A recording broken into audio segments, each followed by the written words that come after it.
The Pat McAfee Show. There'll be no rules for our guests, for us, for the things we can talk about. Yes, Speaking his mind I've never had a problem expressing my opinions or my thoughts or anything like that. while being relatable. I haven't had that manufactured fake-ass celebrity that a lot of people have whenever they go on those big networks. I've had a chance to really build my crew, build my following, build my audience. And ridiculous. What am I supposed to do? So I'm supposed to look at something that I can definitely afford and say, nah. Is that what I'm supposed to do? The Pat McAfee Show starts in 3, 2, 1. Good afternoon, beautiful people. It is Overreaction Monday, December 7th, 2020. And this show on Mad Dog Sports Radio begins right now. We have a great Overreaction Monday for you. We got Kyle Van Noy joining us. He had a monster day yesterday. Had 5 tackles for loss, 3 sacks. I believe both of those are Dolphins-like records since a certain amount of time, ago. Cannot wait to chat with him. Big win for the Dolphins, by the way. Tua time is currently in full force. That squad is awesome, and their coach almost fought the other team. So I love what B-Flow does. Last year, Brian Flores of the Miami Dolphins, he almost fought a ref. Yesterday, he almost fought a player, a coach, and an entire team. We like what the Dolphins got going on down there. Fins up, pal. Fins up. Fins up. Also, we'll be joined by Darius Butler and Michael Lombardi in the third hour. If you're watching along, you might see me in a neck brace, basically. And this is not an overreaction. Okay? No. I'm awaiting results on tests that I got earlier today. My whole body to see what was broken, what was not broken this morning. I couldn't really get out of bed, couldn't move much, couldn't walk.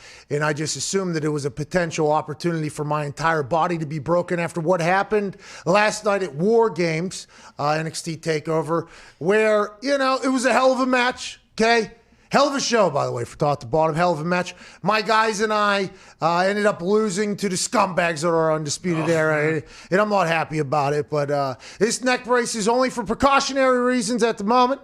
I am sitting up a little bit more on my seat because I probably should be sitting on a donut right now. I believe I'll be standing a lot today because sitting down, I'm already starting to feel pain in my back, my neck, and my hip. And I only have sandals on right now because I couldn't put any shoes on because I believe I broke my big toe. Jeez. So, not overreaction. This is my life now, okay? And although we did not get the dub, I will let you know we did not go down without a fight.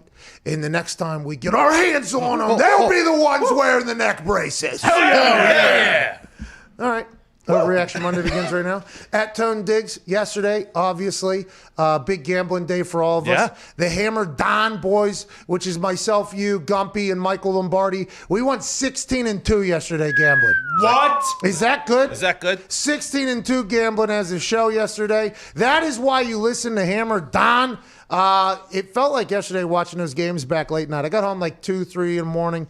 Then I watched ESPN for an hour or two. Then I woke up this morning and get the body test. I'm running on about an hour and a half of sleep or so that we're going right now. But it felt like watching those games back. Now, granted, I watched it in highlight packages, but there was a lot of moments for a backdoor cover to happen. And maybe last week or the week before that, those backdoor covers would happen and kind of screw everybody over. But instead, we got a fumble on the 2 by the Houston Texans, which keep the Colts a cover. Then you got the Philadelphia Eagles whenever they're driving back with Jalen Hurts throwing a pick. They didn't get it. It felt like in weeks past, those things would have happened to screw us over. But yesterday, it was a glorious day for all of us. Yeah, those two that you mentioned, and then the Bengals had an opportunity to backdoor. The Cards had an opportunity to backdoor. The Falcons had an opportunity to backdoor, and it just didn't happen. Things were working out for us yesterday, and we talked about it last week how like the matchups, the games, like they didn't look great on paper, but they turned out yesterday. Yeah, a lot of great games came down to the buzzer. You know what I mean? Oh yeah. Came down to the buzzer. You know what I'm learning is very difficult to do? Drink with a neck I brace? thought it might be kind of tough. Jeez. Oh, no. God. It's like you're in a rear naked choke at all times. You know what I mean? Precautionary reasons, of course. Yep. But this is a smart move. At Ty Schmidt, Aaron Rodgers throws 400 touchdowns in his NFL career, faster than everybody else. The Bob Ross of quarterbacking, he makes it look easy. And that team yesterday, the highlights that I was watching, you got Takhtiari sprinting down the field. You got Aaron trying to block somebody. You got other people when Aaron Jones went on that long run. They all celebrated in there. That looks like a team that's really coming together at the right. Not saying that they haven't before, but this late into a season, normally teams hate each other at this point. Maybe they like each other. They know they're okay. But that team looks to be celebrating. And it looks like they got a lot of good things happening behind closed doors. Now, granted, they played a dog shit football team who has a quarterback controversy happening currently, but that was a wild game yesterday. If you're a Packers fan, you got to be pumped up about it. Yeah, very fun to watch. Obviously, congrats to Aaron on 400. Everyone knew he was going to do it yesterday. There was really no question about that. The only thing that worries me is, they gave up another special teams touchdown yesterday, gave up a touchdown on 4th and 18 late. I just worry that against really good teams, stuff like that, potentially going to come back and bite them in the ass. But as of right now, 9-3, 2 seed in the NFC. I mean, I think they can beat anyone in the NFC. Yeah, 9-3 is a really good record. Cleveland Browns are 9-3 right now. Yeah.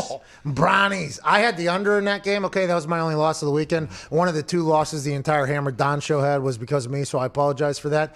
That game early, holy shit. I was over there, preparing for the match. When you're getting ready for war games, there's a lot that goes on. And by the way, I do have full arm mobility. Yes. And legs and everything like that, so that's good news. But that did hurt there, though. That was a little bit. Yeah. I don't know what I was doing there. Relax. It seems like I do need to relax a little bit. But as I was following along with that game, because I knew I had the under in that thing, I was watching the game, go along on my phone or whatever, and I'm just watching the score. I'm like, this thing has to be having a glitch right now. There's no way the Browns are up, 27 or something like that at one point? There's no way this is actually happening. If the Browns are going to be that team, now, let's not shit on maybe. I don't think we should shit on the Titans yet. They've been hit or miss all year, okay? But they have the chance to win games whenever you don't expect them to win and beat teams that are good because of the way they play. So I don't think we can ever just rule them completely out, okay? But what happened yesterday, not good for the Titans, but for the Browns, it's like, God damn, if that's going to be the team, good luck. Okay, the Browns got a squad. Baker Mayfield was dealing. Yeah. He made a couple fingertip grabs over there in the corner. Jarvis Landry's still a stud and going. Chubb's rushing for tutties. I mean, they got a good thing happening over there.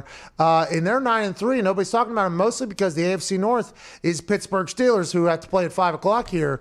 But if the Steelers lose, You know, Steelers lose if they do. They could. And maybe they will lose another one or whatever. And you know what I mean? Like the Browns are in for potential like 2 seed at this particular Yeah. point. yeah. They're in there. They're in a conversation.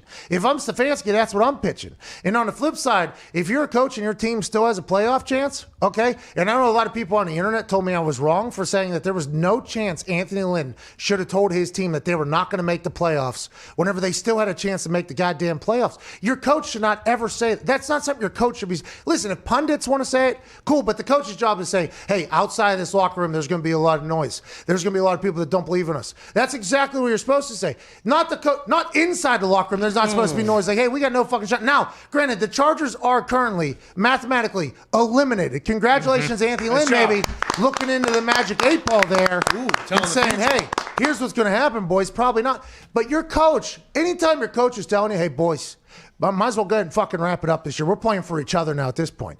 You automatically assume the next weekend is probably going to be problematic. And it was. The Patriots flew over to La La Land and just beat the dog shit out of the Chargers at Boston. Connor, I see that you have your OG sweater on for Belichick, and I assume yesterday you were very loud and obnoxious. And now, by the way, the Patriots are right back in the hunt where Connor said they were probably going to end up being all along. 6-6, you just got to close it out. But really, back to yesterday, it was just a full-on slaughter. I mean, we beat them in special teams, beat them on offense, beat them on defense. It really, honestly, felt like Tom Brady's Patriots teams that would just run through squads. But question, because we play in that same stadium on Thursday, is that a massive advantage to go back-to-back against the Rams now? I don't know. No. Do you think they'll win if Cam throws for 69 yards? Or? Well, if they run that the what he ball did for yesterday? if they run the ball for 200, Oh, I didn't know that. I saw him celebrating with the punter, teaching him how to dab. And all that. I thought it was a good day for all parties. I did not know that they were potentially I didn't know they did not throw the rock. By the way, doesn't matter. Don't have to. Hey, just got to win games. However you got to win games. The Chargers' whole entire setup, Anthony Lynn saying, I'm expecting to be the coach of this team tomorrow. Special teams is not great, okay? Terrible. Somehow special teams has just gone to complete dog shit over there. Patriots defense dominant, completely dominant. And I think it all revolves around them being told they got no fucking shot at the playoffs. There were 3 special teams plays where they lined up with either too many guys or not enough guys. That's what I'm saying. One of them was a punt that led to a first down, which we then scored on. And then to go into the half, the Chargers were attempting a field goal, get on the board. Blocked field goal, return for a touchdown to finish out the first half. It's hard to want to do extra reps and take things serious whenever you're like, yeah, fucking mail it in, dude. Who cares? That was wild. And the people on Twitter are telling me that I was wrong for thinking that Anthony Lynn should have never said that to the team. Those are my favorite fucking idiots. Just so, how these guys, it's Groundhog's Day every day, okay? And I get it's a kid's game and they get paid a lot of money for it or whatever. But at this point of the season, there's teams that are getting ready for the offseason, or there's teams getting ready for the playoffs, okay? And if you're a team that could potentially make the playoffs, you don't need your coach telling you that. Prepare for the offseason. That is just two different, that is the job of a coach. Could have seen that one coming from a mile away. A.J. Hawk predicted that the Chargers were going to win. Interesting. And I actually said immediately after him saying that, I have no idea how you see or think that the Chargers could win a game. I have no idea how you do it. And turns out we were all right. There was a lot of good football this weekend. That CCU BYU game. Oh, man. Hey, man. Shout out to the mall. It's taking down the Mormons on the teal field, bro. Incredible. That surf turf was electric. The fact that those two teams made that game happen, by the way, is what I'm pumped about. Because you look around at some of the other conferences, the super smart conferences, the conferences that presidents made decisions that they thought were going to be heralded as heroic, and they are smarter than everybody. They would have never let their teams do it. And there were some teams, by the way, that would never, ever let that happen. The fact that BYU, on 2 days' notice, took their handsome asses from Utah all the way down there to Myrtle Beach and said, yeah, we'll play anybody, anywhere, whatever. That is awesome. And also, Coastal Carolina's having a run like they haven't had a run before. Liberty drops out of the game. Now, granted, you already have game day going, so game day is going to have to go somewhere else. But taking on a worthy opponent when some people would be like, no, we're having a good season. Let's not try to bury ourselves here.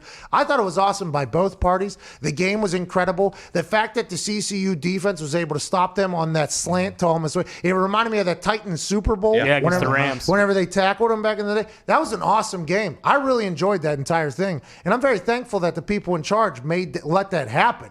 That was good for all parties, I think. And there's a hell of a moment of those 2 D linemen blocking Zach Wilson after he threw that interception. I mean, he got put down twice. Yeah, it feels like that. Feels like that Chanticleer team has got a little dog in them. Yeah, it feels like they got a little dog in them. By the way, what's Zach supposed to do there, man? There's nothing. If he puts a fight back, they're going to fight you even more. And then he says, like, basically no moss, and they continue to go. It's like a dead fish situation. Yeah, there's like nothing he could do there. You act like you're knocked out, and then hopefully they stop. Is this what Zach looks like? Oh, Sure, yeah. man. I think he has the full body, actually. By the way, we should have got we don't have the donut, and it's a little problematic right now on the hips. I can feel it. Oh. I remember, back in the day, my old man needed a donut. He had to sit on everywhere he went. I always made fun of him. Now here I am, fucking one day after a swanton flip right onto the fucking ring from about 25 feet. Now need the donut as fast as possible. Bring it in. Need a little air pad down here. Don't you need at your house? I need just a little. Maybe I need a little fucking air ride suspension on this. Oh, that'd be nice. Hydraulics. And let's not get it twisted. This chair sucks on most days. Sure. We're 15 minutes into this one. I'm not seeing 2 hours and 45 minutes. Jeez. Body is sore. Zito, what is the poll for the day? You have a good one today. I believe this one is going to stir some drama. I believe there's going to be some controversy on this particular poll of Zito today. That's what we should call it. Hashtag controversial poll from Aviva Lazito. What do you got today, pal? Hey, by the way, congrats to the Bears. You guys officially suck. Thank you. Means a lot, You guys don't even have to act like you care anymore. Now you can build for the future. That's good news. Yeah, we're cleaning house. We're bringing Peyton Manning in, but the poll today. That was wild, by the way. What are you talking about? You spinning that Bears are spinning the Peyton Manning's going to go be the GM and president. I'm not saying he won't. I'm not saying he won't, but I'm just saying That's what I heard. The fact that Bears fans are legitimately like, oh yeah, Peyton Manning's going to come in and do the John Elway thing, and we're going to be good. We're fine. We're fucking fine. Well, you heard Zito's story. It was pretty convincing to ask why Peyton Well, wanted Peyton to go. Manning was named after Walter Payton. They just spelled Peyton differently because he's white, is what Zito said. That's what I heard. That is what I heard. Yes, what you they have said. put their own touch on it right there. But it's going to be a clean house over there in Yes, Chicago. hopefully. And Cower you guys, what's that? He was also spreading Coach Cower rumors. Well, he's allegedly going to the Jets at this point. No, I heard actually he's going to be the coach of the Bears as well, but I don't want to spread too much right now. I will say this. Out of all the rumors that we are starting in this office alone, okay? Yeah. It's not really happening outside of here, but the things are happening in here. Coach Carr in Pittsburgh, or in Chicago, I mean, that'd be a good tie. Good match. Steakhouse. That'd be a good match. Yeah, Bill Carr in Chicago, Illinois would be a great match. Now, I don't know if he can still coach. I mean, a goddamn guy hasn't coached for 20 years. Still has a good chin, though. I know, best chin ever. Him and AJ Hawk, literally a chin off for best chins. He was never big X and O's guys. He's a motivational. That doesn't change. Which, by the way, the Chargers need more so than anybody. So maybe if Cowher is thinking about getting back into the coaching room, and we're saying this as kids that grew up in Pittsburgh while Bill Cowher was running wild on the sidelines of the Pittsburgh Steelers, you're talking about just an electric factory. And every ref is very thankful that he is not reffing this year or coaching this year, because the amount of COVID that would spit out of Cowher's mouth, he was like Sergeant Slaughter whenever he would get going into people's faces, just spitting all over the referees and everything like that. But he wasn't a big X's and O guy. He was going to go out there and make his team want to fight for him, though. That seems like something that the Chargers would need more so than anything. I don't think he's going to a rebuild, which is potentially the Chicago Bears and the New York Jets. I'm not 100% sure. That's not really much of a rebuild, but Yeah, you guys fucking stink. dude. San Diego, it's too warm. It's too warm for him there. What's that, in L.A., you said? Yeah, it's too warm for him there. yeah, Windy City. Yeah, Bill Cowher, he's retired at this point. He wants to go to L.A. Get a Has to. tan. You know, you go to L.A. too. He can only pay. He gets to pay like 75% taxes. That's too. pretty cool. Nice little That's boost. pretty cool. He helps out our entire country. You know, pay 80% taxes. Maybe if I know Bill Cowher will take that L.A. Chargers job and he'll say, you know what? I'll pay 85. I'll pay 85% if it'll help this country. You know what I mean? That's what Bill Cowher would do. Shout out to Bill Cowher. 90% taxes. He'll pay 90% taxes to go over there. Thank you, Bill. Hashtag thank you, Bill. Anyways, your controversial poll, please, before we get to a break. I appreciate you so much. We do have Kyle Van Noy joining us in about 6 minutes. Can't wait to talk to him. His BYU team got beat. But he had a hell of a Sunday. Yes, he did. So we'll focus on the positives. and ask about that negative in a fashion that we have to. Zeta, what's your poll for the day, bub? Like you were saying, controversial poll today. Who's the best quarterback right now? Baker Mayfield last 8.3%. Patrick Mahomes 38.6%. And Aaron Rodgers 53.1%. You know, Chris Collinsworth was trending last night as we hopped on the plane to fly back from Orlando to Indianapolis. He was still trending. And he was trending because he said that Patrick Mahomes is better than anybody else in the NFL at drawing people off sides. Oh, yeah, he did that. And the internet immediately was like, is that right? Aaron Rodgers, it might be called the Aaron Rodgers at this point. Yeah. And it's not even drawing people off sides. It's also if they have too many men on the field, it's the entire thing. But I will say this. I think Aaron Rodgers would say he's thankful that Patrick Mahomes is doing all the things that he's been doing for a long time. And he's going to take – it feels like Aaron Rodgers and Patrick Mahomes are like – Aaron Rodgers is like 1.0, and then here comes like the next generation of it. You know what I mean? And I'm not saying Patrick Mahomes is better than Aaron at all. I'm not saying that because Aaron, if you go back and watch his film for how long he's been this fucking dominant without the Andy Reid Lombardi-filled garage that has been going on. And now Patrick Mahomes still has to get everybody the ball. So I'm not saying, but I think those two are in a class of their own whenever they play football. The way they play is very similar. It's so much different. It's athletic. It is cerebral. It is incredibly pass heavy. It is dominant whenever it's pass heavy, and they don't turn the ball over. Right. And that is, if you're looking for a franchise quarterback, those are the things you're looking for. But the Packers say, get him the fuck out of here. We'll draft another guy. Yeah. Oh, no. They did say that. They did say that. They did. But you know what? And Rodgers is ramming it down their throats, just like I knew he was going to, so I'm okay with it. It's fine. I can't wait to talk to Aaron tomorrow after his 400th touchdown in the NFL. Woo! Good for him. We should make him a cake. What's that, dude? We should make him a cake. We should. You think we can get it to his house by tomorrow? Yeah, just a big 400 cake? Yeah. Just a cake with the we didn't do a birthday cake, cakes. but we did a 400 cake. A 400 cupcakes. Oh, his birthday comes every year. 400 touchdown only comes once. Correct. Once in a lifetime, And he's the We need a youngest Green Bay ever, so. bakery. Right. Well, there is a cheesecake factory that had Bakhtiari walked there. Not Cheesecake Factory. What's that one where they sing when you tip them? Cold Stone. Cold Stone. They had a Cold Stone Creamery in Green Bay. A lady I saw a TikTok. Bakhtiari came in and got something that said "Happy Birthday, Aaron," and it was Aaron Rodgers and Aaron Jones's birthday. So she made a video and said, "I think I just made a cake for Aaron Rodgers, and if it's yours, Aaron, how was it?" Or something like that. But with a Wisconsin accent, don't you know? Don't you know? Yeah, but if Bakhtiari was real, he would have got that for Aaron Jones. Yes. You know what I mean? Just to continue that whole. Right. We'll ask him tomorrow. We're awaiting the results on my full body scan to see what's broken. I definitely know my left big toe is broken. Oh, yeah. Can't even put shoes on. Well, Middle of winter, good time not to be able to put shoes on. everyone was talking about, you jumping off the top of the cage. I said right when you went off the turnbuckle through that table, I said that looks like a T1, T2 vertebrae fracture. Yep. Is that what I have right now? Maybe. Neck brace and all. Looks like it. Feels like it, doesn't it? We'll be back on the other side with Kyle Van Noy. We'll see if he has any expert opinion on that and the Dolphins in football in general. This is the Pat McAfee Show, Sirius XM Channel 82, Mad Dog Sports Radio, Overreaction Monday, December 7th.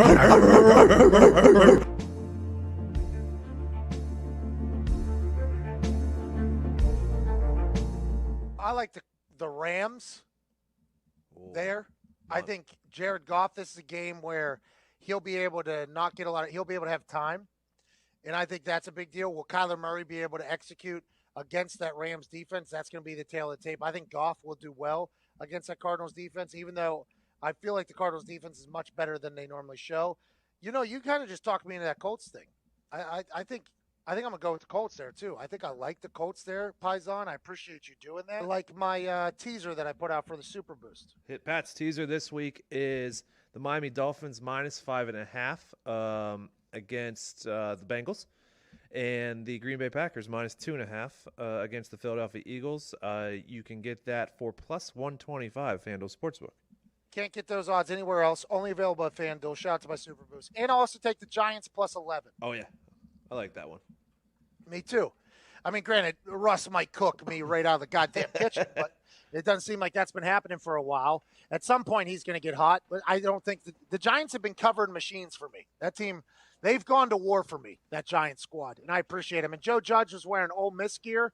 I don't know if you saw that. I feel like morale is still very high in the Giants camp. I think Joe Judge is still very well liked, and there's a playoff spot on the line for them against all odds at this point.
not talk about Pat McAfee. Do not talk about Pat McAfee. One fight at a time, fellas. The Pat McAfee Show. That's right. Well, this is a good one. This song will get you going.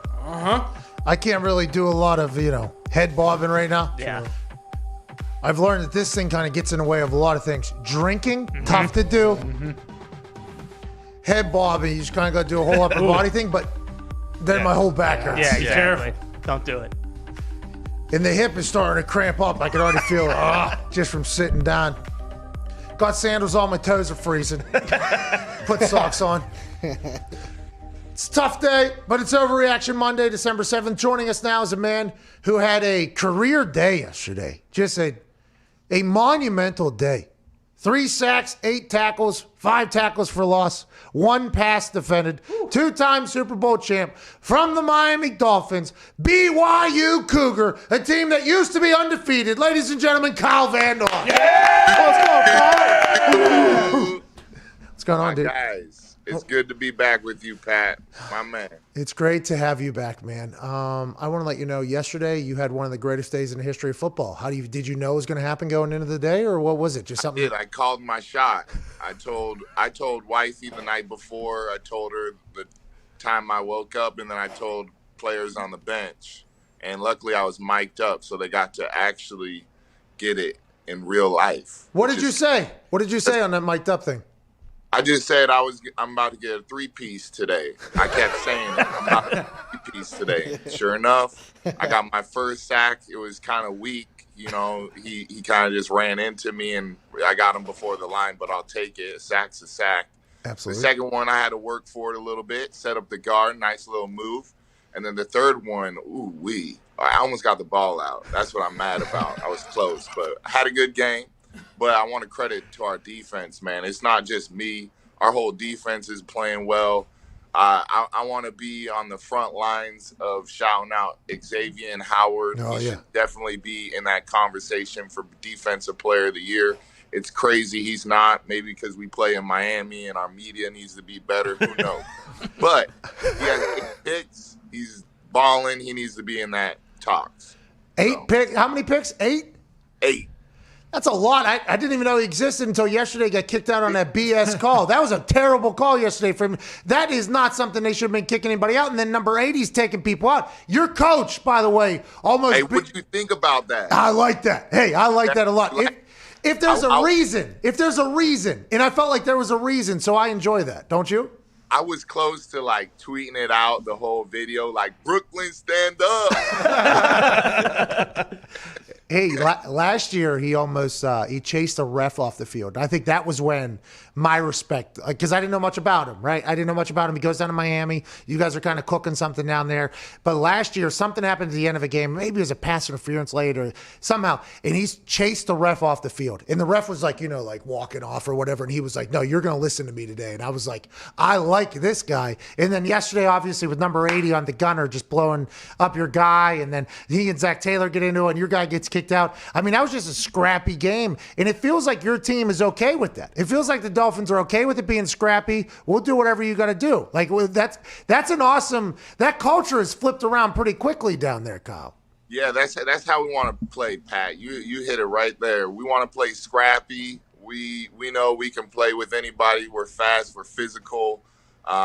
We do all the little things, and we're just scrappy and grimy. It's not going to come easy.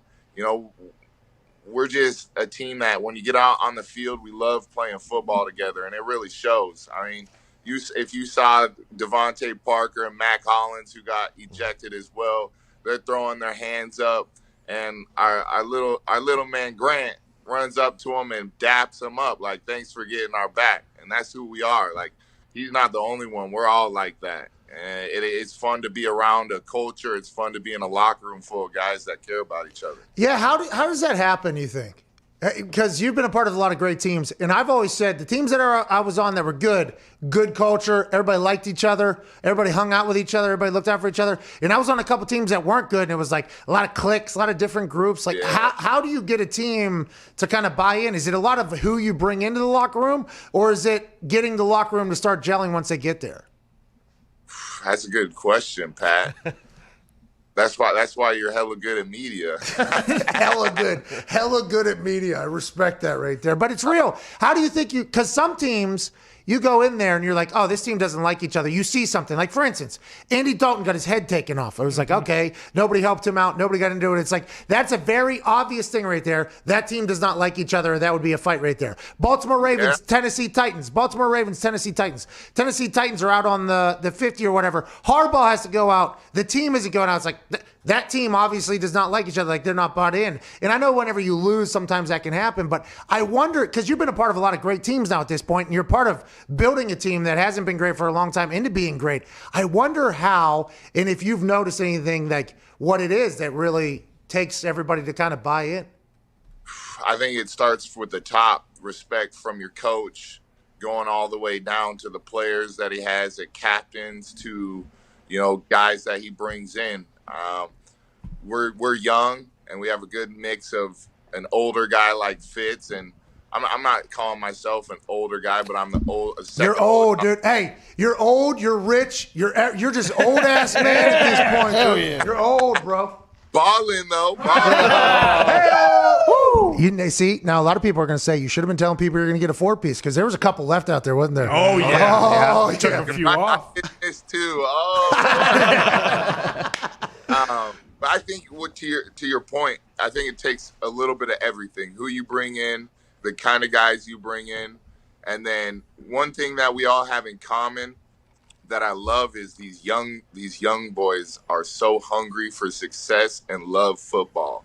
And in today's world, you see them so much into their phones and trying to show off their brand. But the guys that we got, they obviously like some of that stuff, but they truly love football first.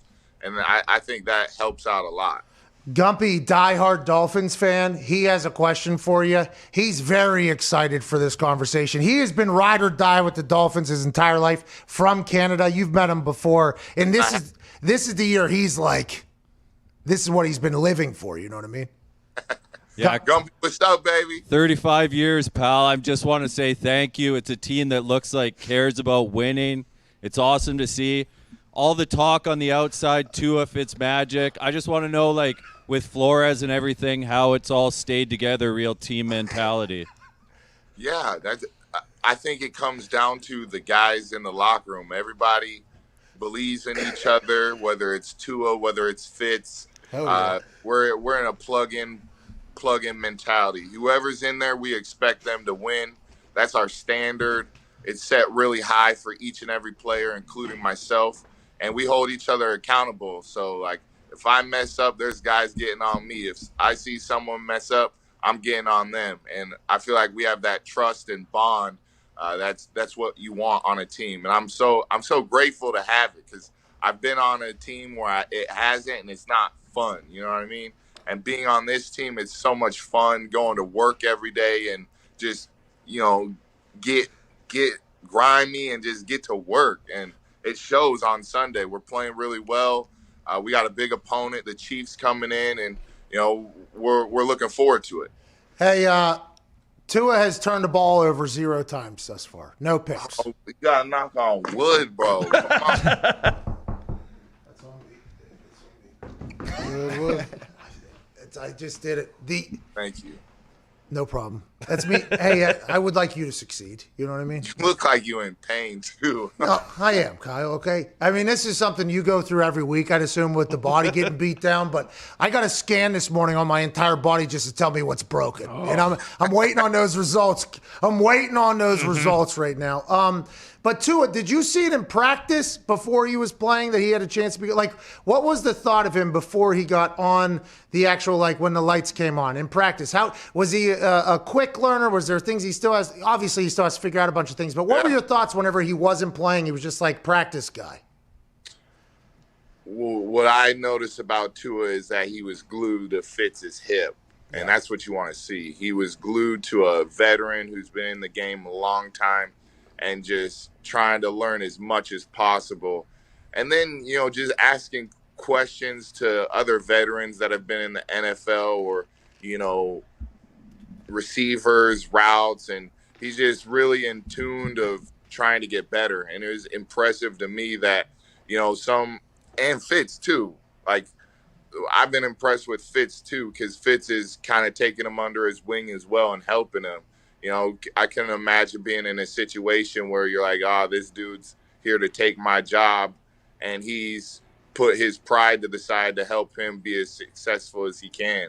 And to me, that's a form of a great recipe. And when you see that as a teammate, you have trust in both of them, because you're like, all these dudes are trying to do is win. And sorry about that. All these dudes are trying to do is win, and you want to be a part of that. Hey, speaking of winning, hey, congrats to Coastal Carolina. Yeah. Your shots. You know what I mean? Yeah. I'm still, where's my, there it is. Oh, yeah, way up there. Hey, go Cougs. I'm still repping it. I'm a little disappointed. I felt like, let's talk about the game a little bit. I didn't watch most of it. I was getting treatment, but Coastal Carol, they did ram the ball up, which sucks. Yeah. But I just feel like we pressed too much. Like, Zach was trying to make a play. Our defense, you know what I mean? I felt like we had that game in the bag. Even at the end, did you see that the wheel route was wide? Oh, yeah. Oh, that crushed me. Oh, yeah. There was a couple shots there where BYU could have taken over. But I like the fact that you guys, okay, and I'm not saying you guys as you're on the team currently, but you get what I mean.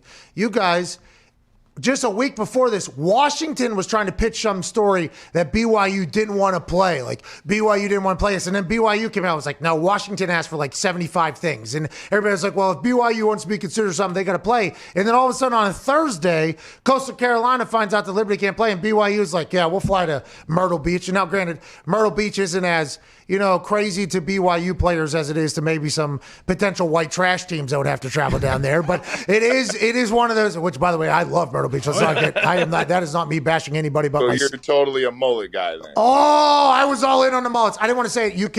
You commented under the Twitter account whenever we were talking about, like, well, whose side are you on? Well, I like the mullets, obviously. There's my people. But I like the BYU. Was like, we will fly down there 2 days notice to take a, like, that was awesome for college football. And I think BYU set a precedent there that kind of laughs in the face of Big Ten, Pac-12, and all these other schools that would have never done that. I like that BYU did that a lot. I'm a big fan.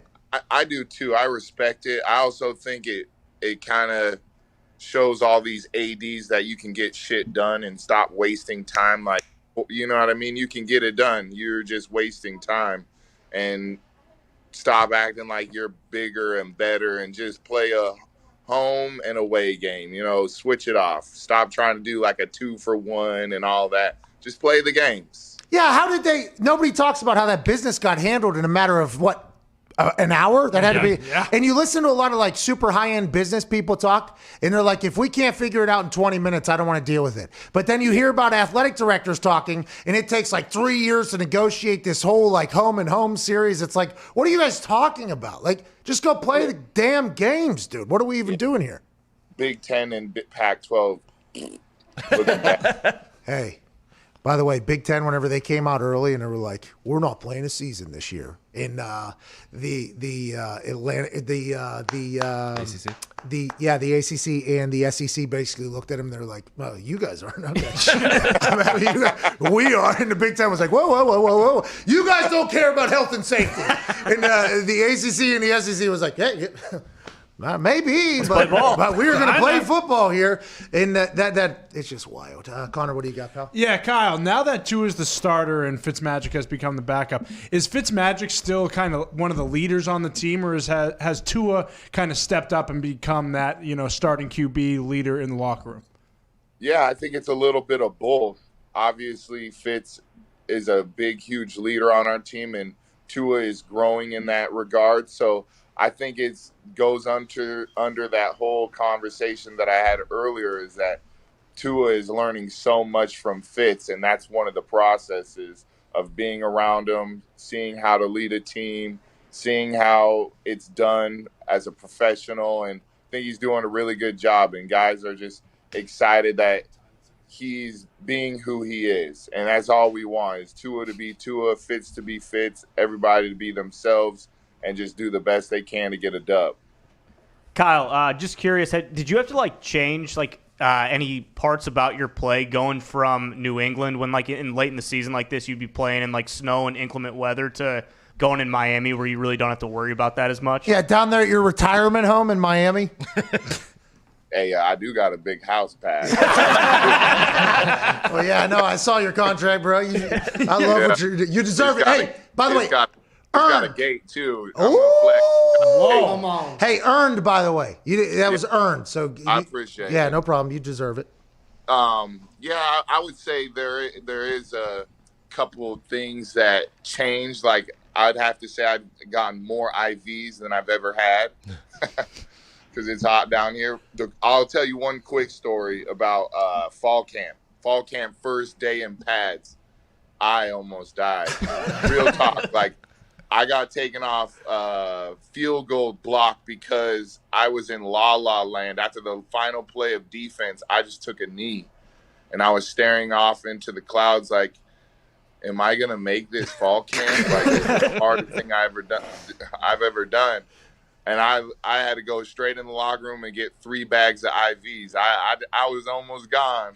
Hey, we're happy you survived. Hey, Kyle. Congrats. Way to go, Kyle. Happy you survived. It's different. And it's a blessing, though, to wake up and it be 70 degrees and not whatever it is in Indiana. I know it's cold as balls there. Cold as balls. And I can't put shoes on because I broke a toe, so I got these sandals. I had to put socks on with the sandals, obviously, because it's cold as hell. I broke my damn toe. I can't put shoes on. But we were just down in Florida. Oh, yeah.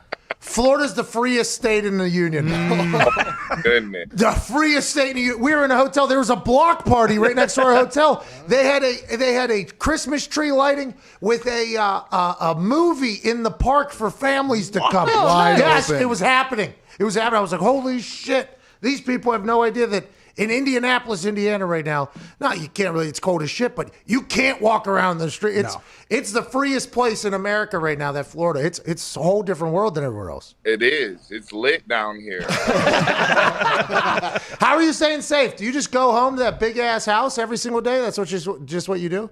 I do. I watch my son walk the hallways all day, every day, back and forth, back and forth. Little Trey Legend's getting big, man.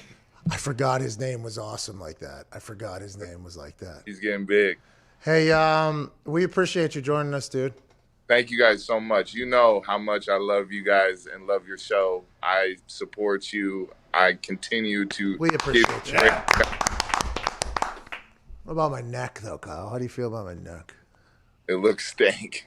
Watch your mouth, all right, dude? Hey, watch your mouth, bro. Okay? And you got a bunion toe. All right, good luck. Hope you get 4 next week, dude. Maybe actually reach your potential, okay, ladies and gentlemen. Good one. See you guys. Kyle Van Noy.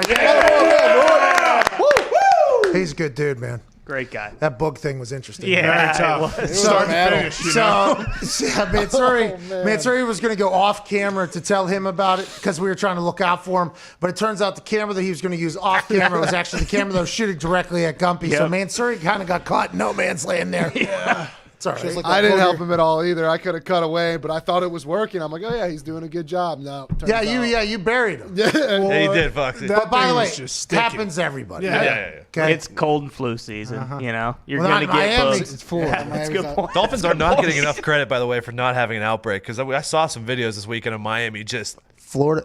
Foxy and I were on that plane last night, and I have like a tank top on down there. It's obviously cold for Florida weather, but not in nice. real life weather. You know what I mean?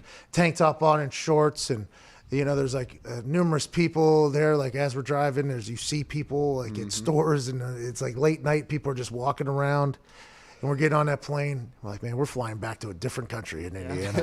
It is going to be cold as hell and locked down. Florida right now is wide open. I mean, it is not a little bit. It is wide open.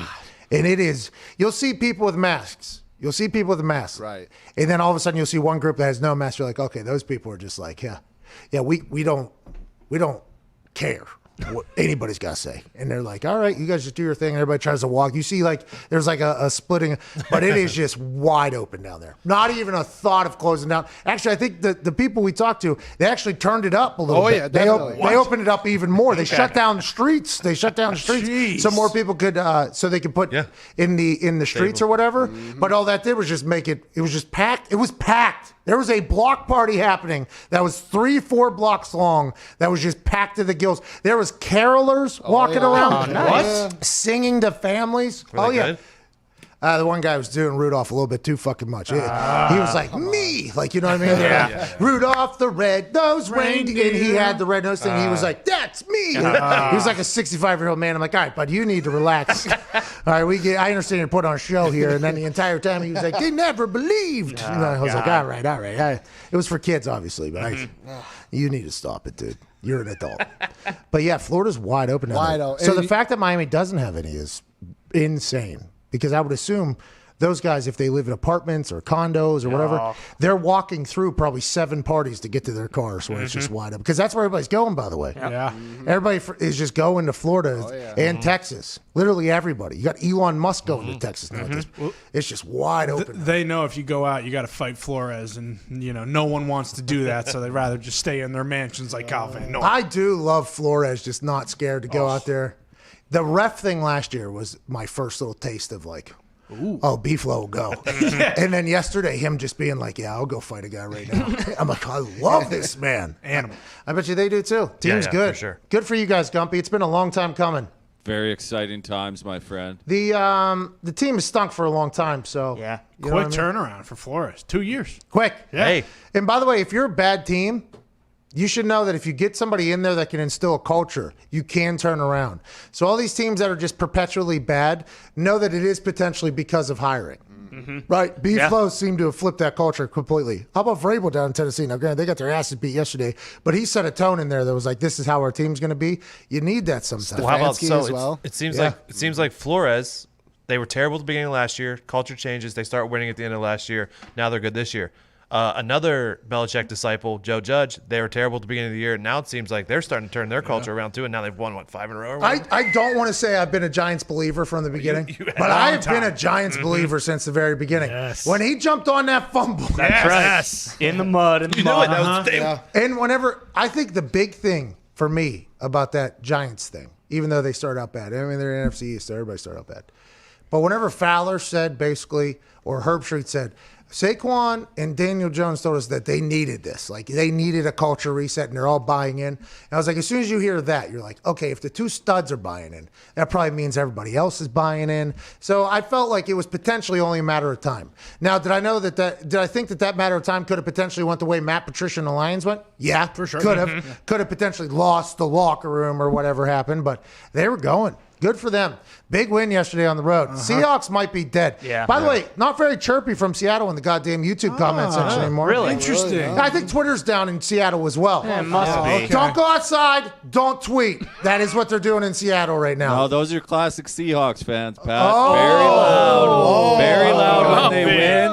And when Holy Russ shit. can't cook, they're very quiet. The interesting thing about that is Russell might be broken. He looks like it. Since trademarking Let Russ Cook, he is 2-3. Yeah. Kyler Murray, since trademarking Hail Murray, 0-3. Yeah, Kyler Murray is one of those ones you got to see. Like, it's like the Jared Goff thing.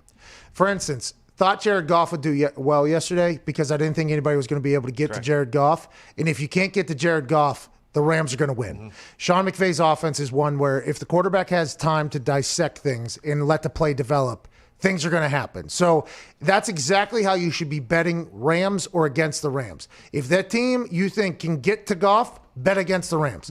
If you don't think they can get to Goff, bet for the Rams. And that's just, it's worked out for us very well. Another great bet, Michael Lombardi, he'll be joining us in the third hour, former general manager in the NFL. He said a great live bet is Jared Goff. After the first two series, just look in his eyes and see if he thinks he's going to have a good day. You'll be able to tell. If he thinks he's going to have a good day, hammer Goff. If it seems like he's potentially not as thrilled about what's going on, bet against Goff. Kyler Murray, I think, is the same type. You can tell whether or not he's going to dominate. And I've been a big Kyler Murray supporter as well. I very early. I mean, I was even doing dose-to-do. I can't do it now, obviously, because my body's potentially broken.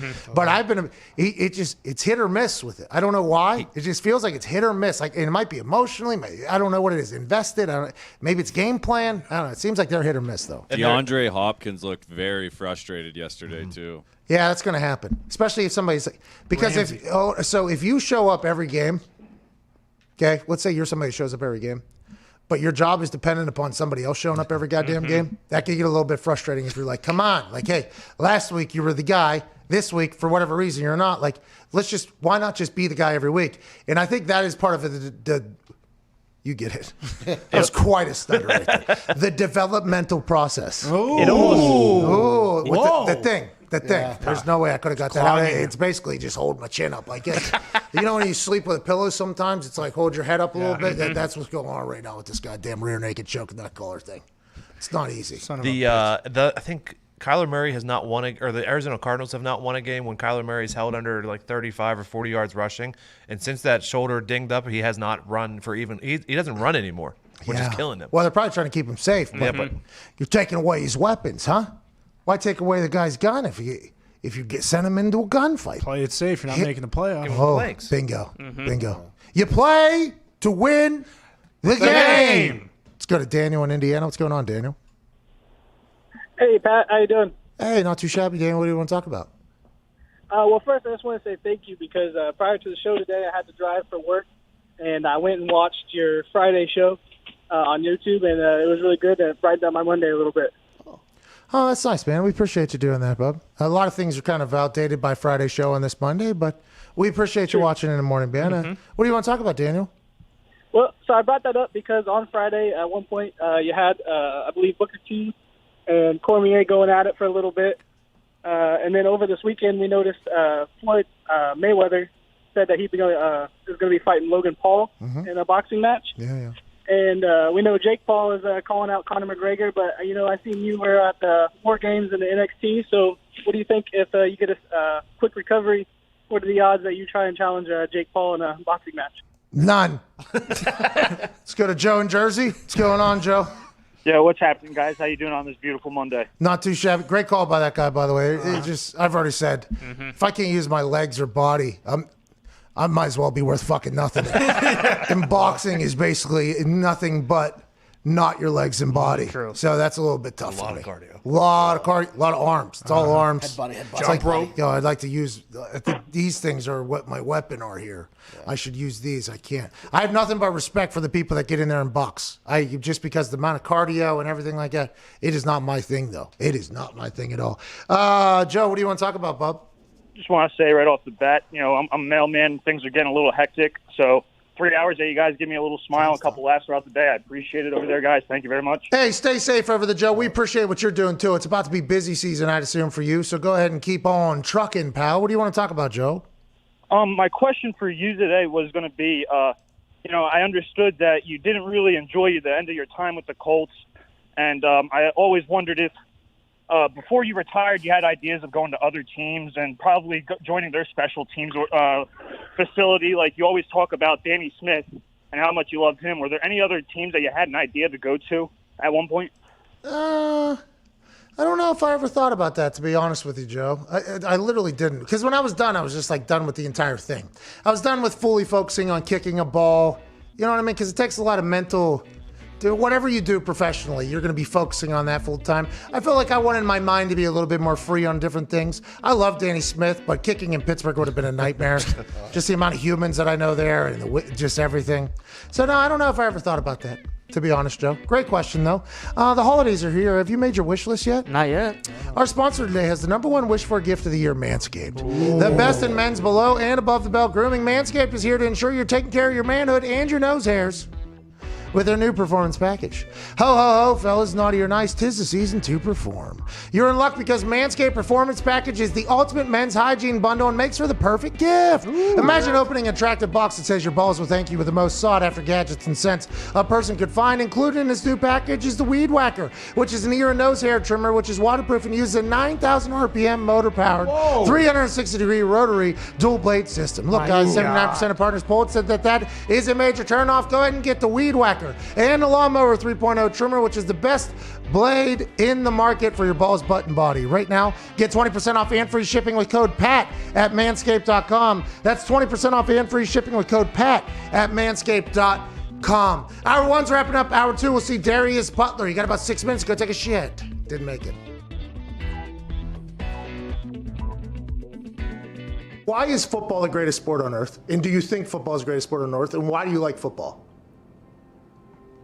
That's a really deep question there, Pat. I know. I think I'd get a good answer out of you, though. Like, I think you'd be able to talk about it in a way that I think a lot of people haven't, because you've been at the pinnacle of it for so damn long and inside of it, and your brain is a pretty fantastic one. We've learned here over the last few weeks, obviously. Last few weeks, that's it. That's all the time we've learned that. I think it's the greatest sport in the world for one main reason. It is a true team sport where it is damn near impossible for one person to dominate an entire game. If you look at other team sports, basketball with 5 guys on the court, I think you've seen multiple players over the years. Maybe one player, maybe 1 or 2 players on a squad be able to dominate and win championships. Baseball, you can have a dominant pitcher and win championships. Soccer, you can have a dominant forward and or goalie. That seems to be a little more of a team sport, but you don't have 11 players engaged at the same time on every play. It is truly a sport reliant on every player on the field to do their job in order to be successful. And I think that's why at times, certain star players can get maybe too much credit and maybe too much blame on the flip side, because it does take so many players at the same time in 3 phases to win football games. And I think that's the beauty and the draw of our sport, is that something new happens all the time, because you are literally dealing with 11 humans on the field at one time who all have lives outside of football, and there's distractions, there's a reliance on coaching, there's a reliance on preparation, there's a reliance on diet and performance. I just think there's so many facets to it that you see something new every single week, and I think that's the beauty in our game. When it comes to the love that I have for it, it's rooted, and I think like any player who's played for a long time, the love is not just about our sport. it's about competition. And I think there's nothing in the world for me that fills that need and that hole I have like competition. I think players who played for a long time at a high level, you have that need to be satiated competitively, and it's a love of going out there and going against guys and being in an environment where you know that nothing is guaranteed. And that's why at times I've taken umbrage to people saying that it's easy, because it's not easy. It's never easy. And I think that's the beauty in our game, is that you see things new every single week. It's never easy. And your only thing you're guaranteed is the ability to compete. I love that aspect of it. I love competing. I love going out there and harnessing the fear of failure, where I think so many people who maybe don't love football as much, the root of that is a deep fear of failure, that you might go out there and your best might not be good enough, and that's not okay with you.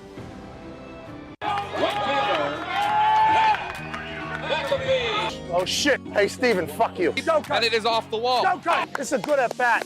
Hey, nice pitch. I think I just pulled a hammy. Hey, one back. Hey, fuck you, Steven. What inning? Top of the second.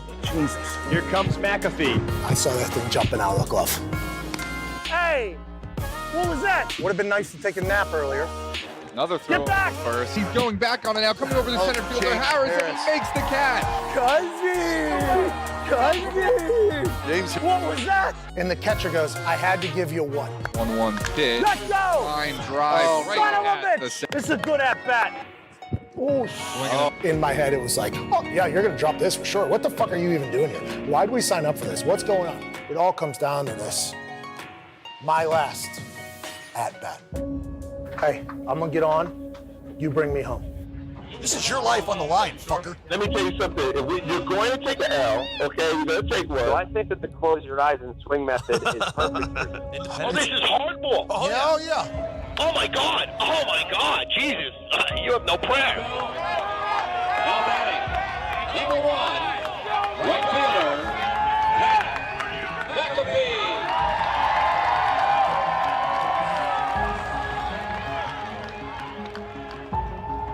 Oh, boy. McAfee at the plate.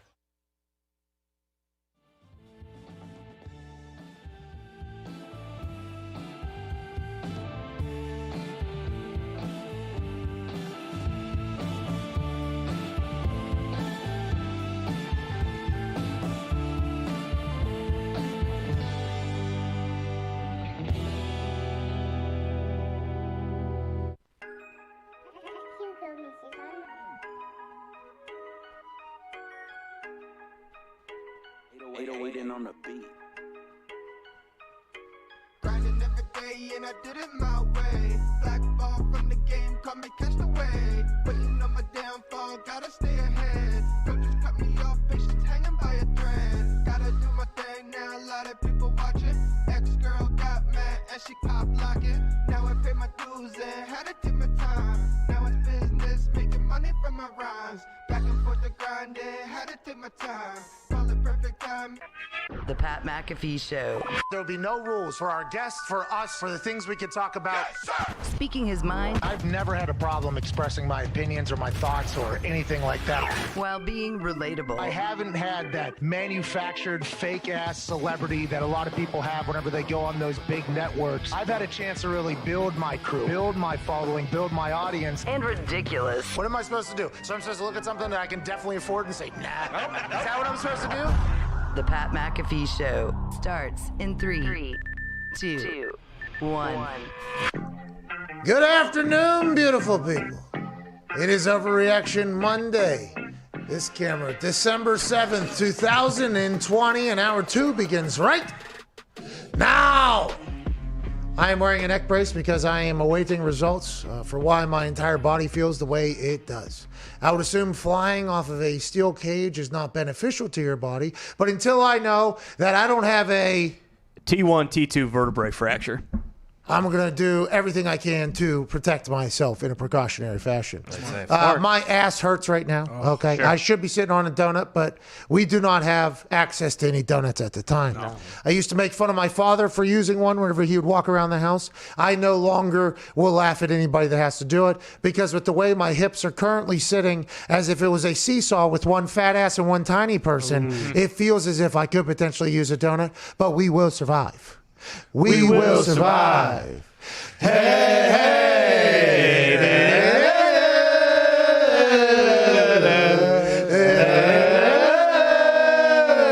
Some teams won't survive, though. There are some teams that are dead. Chargers. Their coach pronounced them dead last week. Turns out they are officially dead today. There's a lot of overreaction happening, and we want the people of the world to be a part of it.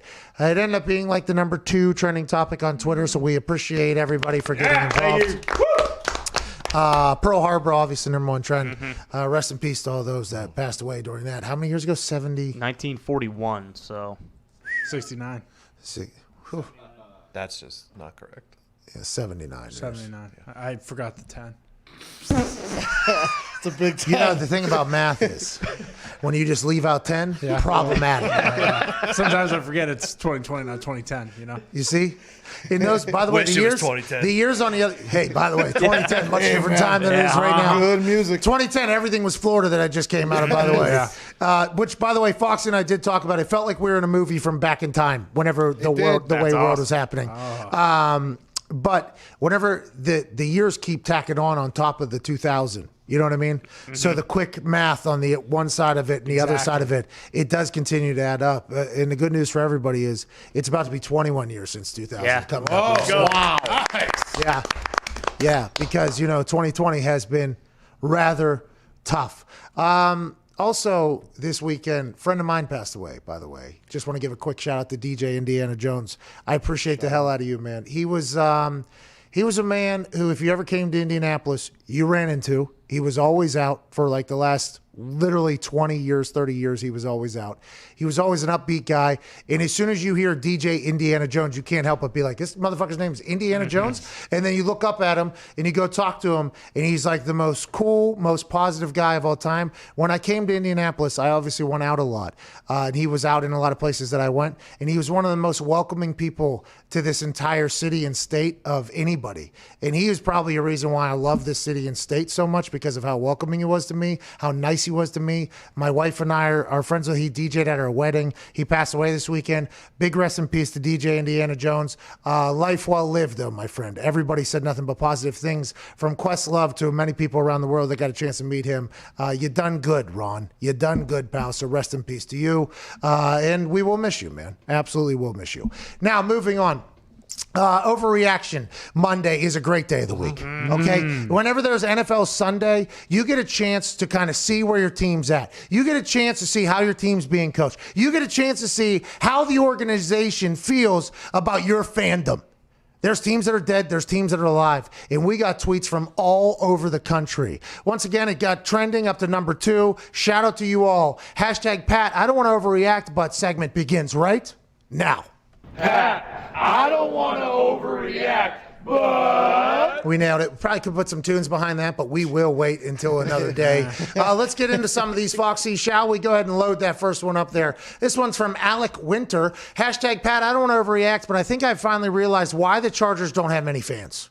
It's the hardest organization to be a fan of because they have talent all the time and you expect to be decent, but the coaching and special teams always sucks and everyone gets hurt. Okay, seems like fans are potentially turning. Now, the special teams, you got to remember, you guys had Mike Cyphers for a long time, like one of the greatest punters of all time. So I don't want to blame you for that. And the special teams for the Chargers actually beat Peyton Manning and the Colts in a playoff game. And then I got hired immediately the next year. Now, granted, that was like 15 years ago. So if it's been that long since somebody good's been there, I could see how you're upset. But Chargers fans don't have it easy, especially if the Rams are in the same stadium, same city, and they've already won a couple times. They're going to get hot. That has to be a good hire coming up next for whatever that head coach is. Chargers got their asses beat yesterday. I mean, it was bad, but it was expected when your coach is telling your players, yeah, we got no shot to do anything past this season anyways, boys. Go ahead and hang them up. Yeah, it was a hell of a game by them, really. An unbelievable performance. But the Chargers, that's one of the top jobs that's going to be coming up here, right? With a top 10 pick, franchise QB, good defense. Like, if anything, they might, be on the precipice of a new unbelievable dynasty. Nice. Good word there. And we don't know what's going to happen with the GM. GM put together a pretty good team. Yeah. I'm not just saying it because Tom Telesco is the reason why I was in the NFL, and he's been a good friend of the show and everything like that. But the team, the roster, is loaded. Yeah. Now, when you do go out there, we did talk about this, you do also get the opportunity to pay like 80% in taxes. Sure. You know what I mean? That's a pretty good gig. You can't fire a guy after he drafts who you think is going to be your quarterback for the next 15 years, though, can you? You could, because you already got the quarterback, so then the whole thing or whatever. But I feel like nobody goes, you know what, general manager didn't put the team together properly. You know what I mean? Like, I feel like nobody says that. Now, granted, that might not be enough because of how the seasons have gone and everything like that. And maybe they're like, we would like new management for Justin Herbert. But what if you miss on the next one? Then you got to get another one. Then you got 3 in the first 3 years of Justin Herbert, who seems to be a generational talent. There's going to be a potential lot of turnover over there. Hope they figure it out, because it is frustrating. As somebody who's a big Herbert fan, I like him more with the long hair, but seems like short hair guy, he's got a win or two or whatever. You never know with the ownership over there. Didn't Marty Schottenheimer get fired after going like 14-2 or something like that? Yeah, and with that strength coach who never shuts the fuck up. That's right. What's the next one, Foxy?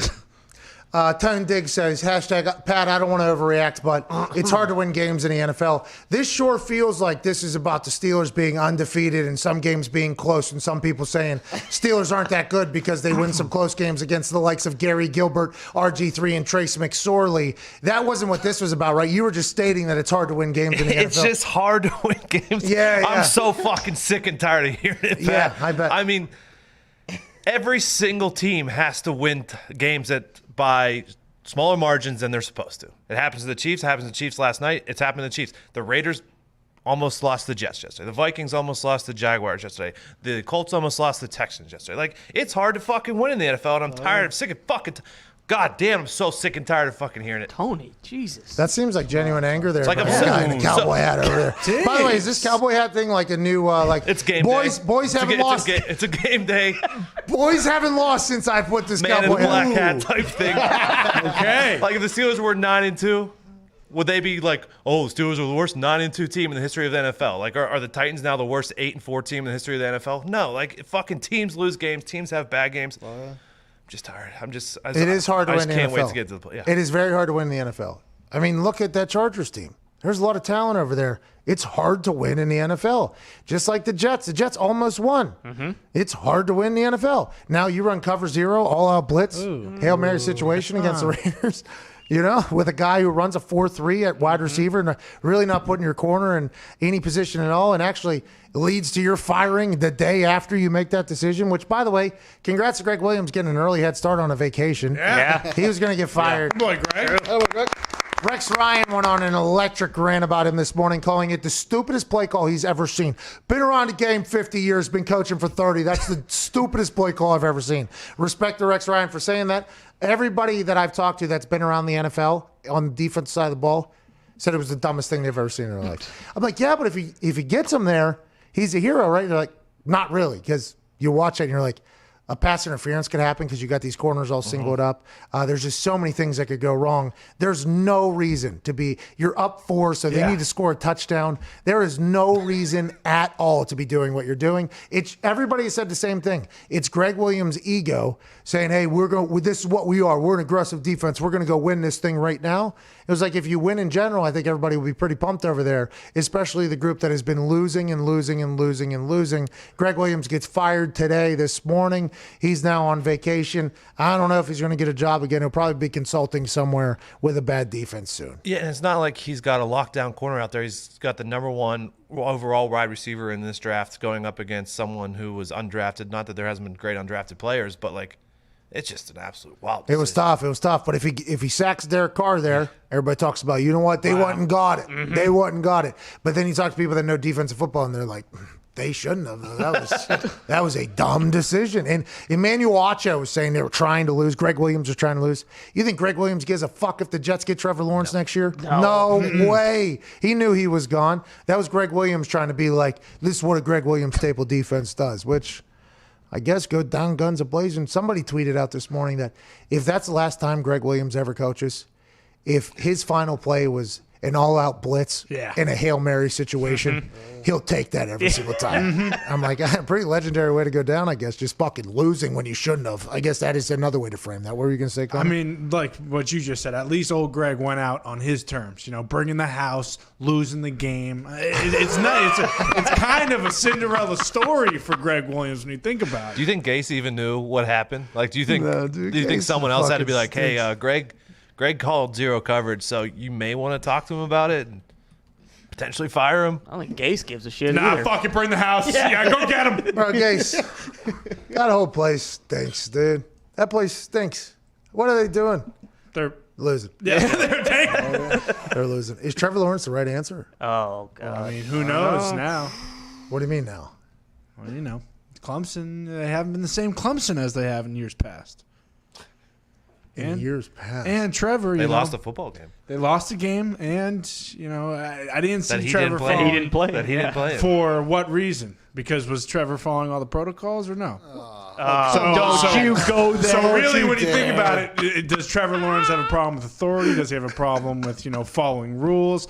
I mean, look. Will he be okay? Will he be okay with the amount of freedom that the NFL has? Will Trevor Lawrence be able to keep it dialed? Exactly. Dan Orlovsky said last week. You just don't want Trevor Lawrence to go to the Jets. No, that's not Patriots. what it's about. No. Oh, you want him to draft? Hey, get that guy from South Dakota or whatever. Trey Lance. I've been seeing him following all protocols this season. I haven't seen that football team miss a beat.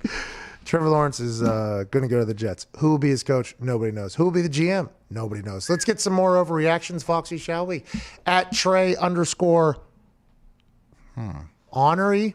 Honar. Trey Mullins. Hashtag Pat, I don't want to overreact, but Brian Flores is coach of the year. Changed my mind. There's a couple others you could probably run through. I mean, there's a few. Just off the top of that, Tomlin should probably win it. I don't know, maybe for last year. Bill Belichick's probably going to be in the conversation for. He had like half of his team sit out for COVID protocols, and they're still in it right now. LaFleur should definitely be in it. He wasn't in it last year, I don't think, but he should be in that conversation. Sean Payton is now. I mean, Taysom Hill. Stefanski potentially. They're 9-3 over there. Yeah. That's unbelievable in Cleveland. He should get a fucking statue potentially. But I think Sean Payton's great coaching, and I think we had a tweet. I don't know, Foxy, if you pulled it or not, that had stats between basically what Taysom Hill has done these last few games, both rushing and passing. Yeah, so Taysom Hill's 3 starts. This is as of at Ross Dellinger. Rushing 34 carries for 176 yards. Those are 5.1 yards per carry, 4 touchdowns. Passing 54-76, 70% completion, 550 yards, 2 touchdowns, 1 interception, record 3-0. So those are some modest numbers in comparison to other starting quarterbacks when it comes to the passing, but the rushing is always good. They've won games. In this past week against the Falcons, let me tell you what I think happened with Taysom Hill and Sean Payton, and probably Drew Brees in the meetings as well.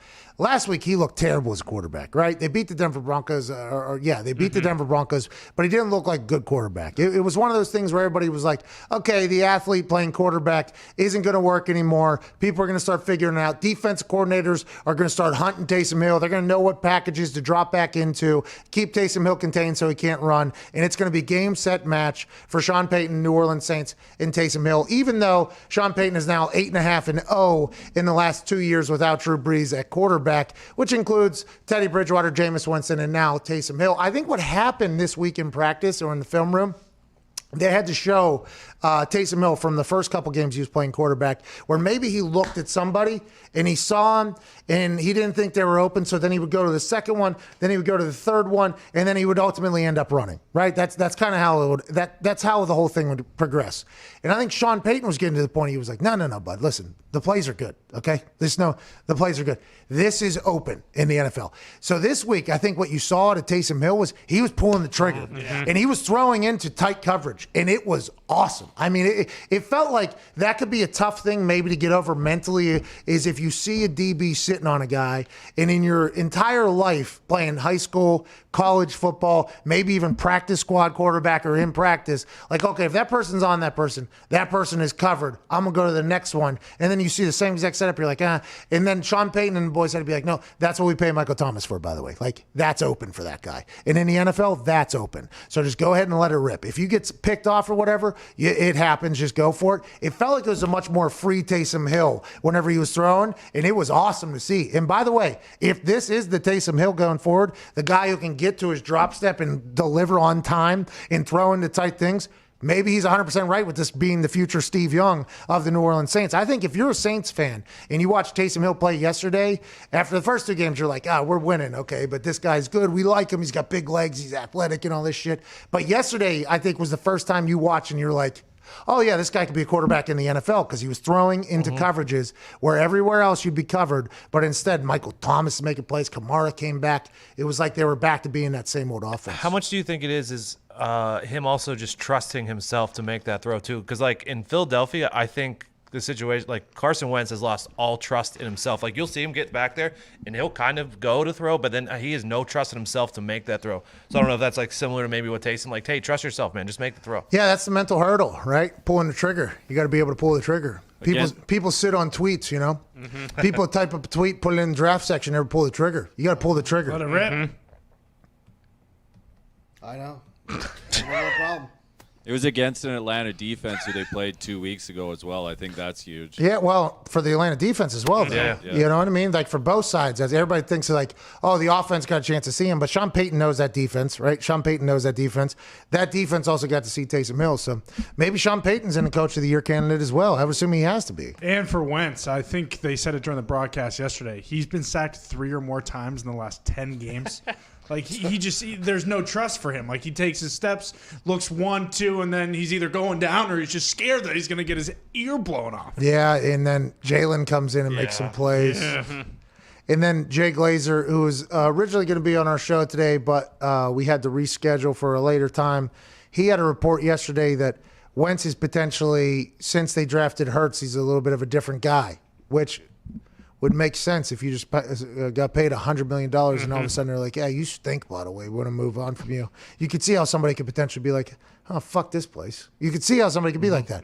But then on the other side, it's like, hey, just paid you $100 million, okay? Why don't you go out there and throw the ball around? It might be a little PTSD because, before Foles, the backup, came in, got a statue in front of the stadium, and now all of a sudden he Hurts behind him. He has to drive past that stadium every day. Philly. It's Peterson talking to Foles, not, with a big not smile you. on his face. Yeah.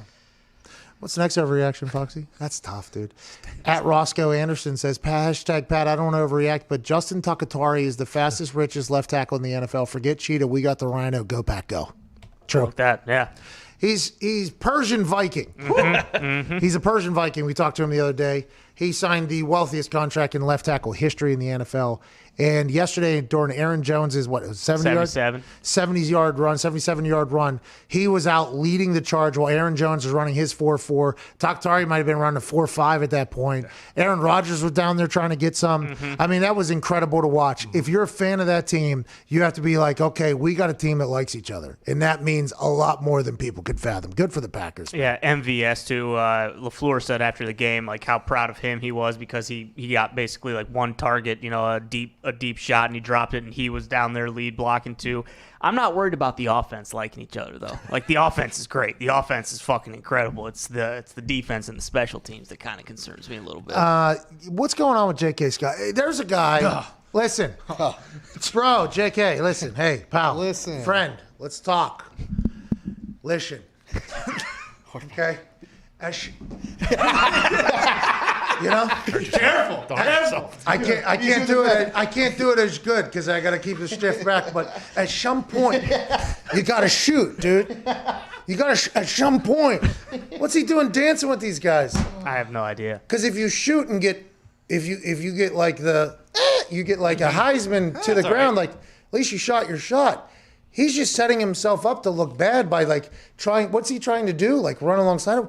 Why doesn't anybody tell him to just shoot, man? Just shoot. And by the way, tuck your head if you have to, if you don't want it, and just try to roll into the legs. Like, just make an effort at some point. And J.K. Scott, listen, out of Alabama, okay, used to kick college balls really far. He doesn't leave the ground when he punts. He's much more flexible than I am. It's a different style of punting than I've ever been a part of. And everything like that. And he's won some games for the Packers. He's a good guy.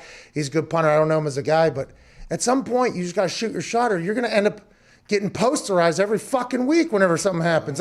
Like I'd rather get posterized going down, like trying to tackle somebody, getting shoved down, than dancing next to somebody. Both your ACLs blown out. By the way, there's another mental thing. It's like at some point, you just got to get... You just got to shoot. He's also like 8'4", so if he shoots, he's probably going to get in the way and knock the guy down, or just shoot, man. I don't know. It's frustrating. I don't like it either. I believe me, I get 4,000 tweets about it. Because like you said too, doesn't that probably just come from he didn't play football growing up? Yeah, I would assume there's no backyard football happening wherever he's from. You got to shoot your shot. And you're going to get got every once in a while, but you got to get yours more than you get got to. Because if you don't get yours more than you get got to, or attempt to even get got, you're just going to get run by every time. And it's going to be even worse. Yeah. No one's going to criticize your form. Just go, dude. Tie him at his ankles. Yeah, you just, get jumped over. Yeah, seriously. It slows him down enough for the guy That happens who to was actual chasing defenders him. all the time. What doesn't happen, though, is like a dance next to him. Like, at some point, you got to go. Whoa. You got to go, dude. Watch it. One of these results coming back, I wonder. That one hurt there a little bit. Yeah, no, I could tell. But it was the same situation, and I wanted J.K. Scott to hopefully see that. Like, hey, Bub, listen, I'm sure more people are telling you than just me, and their words carry a lot more weight than I do, but I've been in your situation before, okay? I've been one-on-one with somebody who's much more athletic than I am, and I've been shook, okay? It has happened. But at some point, you got to shoot. Like, you just got to. That's the name of the game, by the way. If you're a kicker or punter, and you're in a situation where there's a potential tackle having to happen, you have to potentially try to tackle somebody. Like, that's just going to... This happened a couple years ago when a kicker was going into where the ball was potentially at. He got blocked, okay? And everybody was upset about the block. It was like, this is football. Like, this is potentially going to happen in the sport of football on a football field. If the other team has the football and is running and you're in the area, okay, there's a chance that you're going to get hit by another human because that is what football is. So if that's going to happen, you might as well be the one delivering the blow. If you're probably going to get hit or shook, you might as well at least try to make up for it a little bit by shooting your shot. And I'm tired of seeing it. I can't see it anymore. He's too good of a punter to be... What's that, Ty? Okay, let's, What? He's not too good of a punter. He's very inconsistent. When he's good, he's great. Oh, When whoa. he's bad, he fucking stinks. I'm sorry. Yeah, but Lambeau, you got to remember, very Yeah, breezy. the elements. Not an easy place to The play. elements, of course. But he's got to shoot his fucking shot at some point. I'm tired of watching it. And they would never. He's never ever going to practice that, right? So it's basically that's just going to keep happening until someone's like, "Hey." Yeah, but nowadays they got all those things where like the roll. No, not the robots. The robots, the ones that they control. Yeah, I know what you're talking about. But there's like these circle round pads that they roll, and you can tackle, so you can actually wrap up and then roll. It's like a donut that rolls, and then you can get a crash pad in there as well. So it would be like laying. But that also might be a mentality issue. I don't know if you can. Yeah, you know what I mean. In the rain. It was always fun to tackle practicing on the crash pad in the rain. I think. Yeah, because then the water would come up. Spray him with a hose or something, then. Give him the Joe Judge mud fumble. No, we're talking about like from our experience of doing it. It's fun doing it in the rain because it splashes or whatever.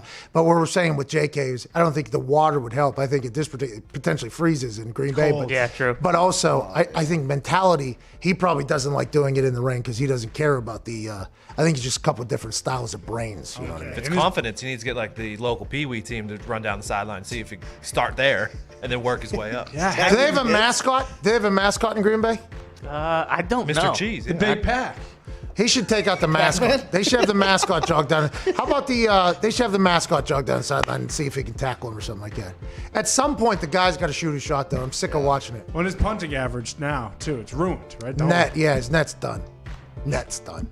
You're dead. Good season, JK. I mean, at least try to force a fumble or something, you know. Well, let's not worry. Let's not worry about forcing fumbles. You're not going to tackle him. Fucking get on his back and punch it out. What he actually should do, by the way, is when the guy's running, let's say, hey, shout out, rest in peace, by the way. Let's say this is the returner running down the sideline here. He should at least get over here Force a cutback. So they have to cut back a little bit. So hopefully your friends are there. Yeah. So if you're going to get run by, at least there's a chance that somebody more athletic than you can catch it. But just standing here and do-si-doing with Jared Lorenzen, just not going to do anything. Like, what the fuck, dude? It's tough. Twice now. It's tough to watch. It is. 4 punt returns for touchdowns in the NFL this year. Packers have 2 of them in like the last, 3 weeks, 4 weeks? AJ Hawk and Darius Butler will join us on the other side. It's the Pat McAfee Show, Overreaction Monday, December 7th, 2020. JK, just shoot your shot, dude. Just dive. You can't dance. At some point, you gotta go. Just shoot your shot, dude. Oh.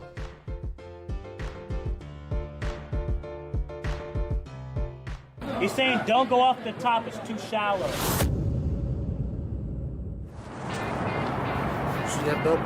All you're going to hear this stadium do is they put the big paw up, they start shaking it, they go, whoa.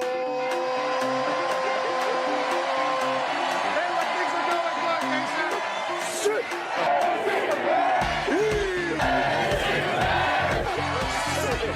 Yeah, he loves the defensive side of the ball. He said yesterday to me that this is a blue-collar team. They win it on special teams. They have 5 block kicks this season. The defensive side of the ball, Lynch leads the Big 12 in sacks. But also on the offensive side, Denzel Mims is an absolute animal. He is a weapon.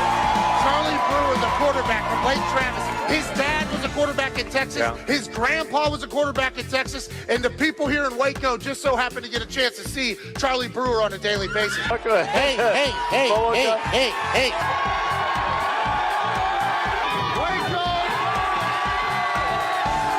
Yeah, Boomer here is going to mean a little bit different than what it means on the internet currently. And hopefully here in Baylor, they hope they're not hearing a lot of Boomer sooner.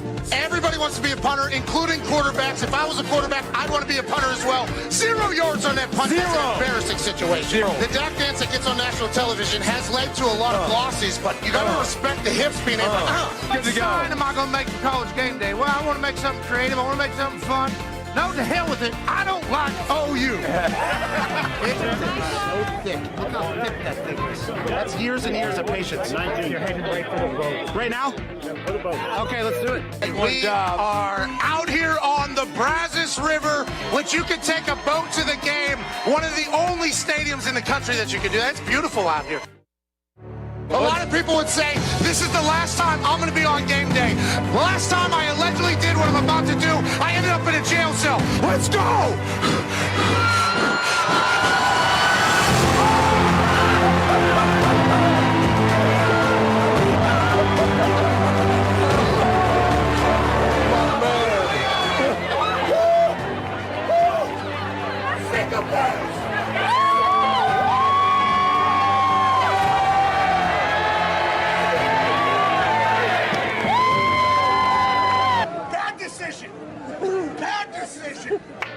The poop kickers are getting way down here. A lot higher than I thought.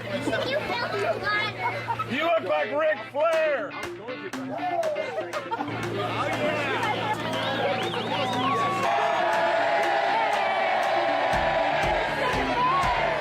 That was a sellout, by the way. That was beautiful. Do we have any other shirts? Yeah, hold on. You need to go get changed before you get sick. Great work, bro. I'm actually not that cold. Hey, I went for it. My chest hurts.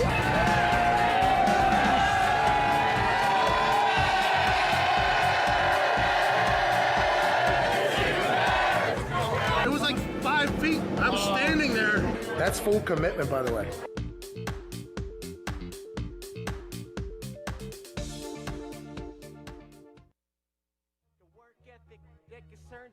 A firm center up the curve better be cautiously when you rockin' with the beat. On the top, motherfucker, take the shoes up off your feet, kid. Free kicks could be Nike or Adidas. Speed kills, listen to the voice of reason. Deep breaths, yes, don't fight the feeling. Tick tock, Papa Doc, time to leave, kid. Ba da ba ba, the beat goes on.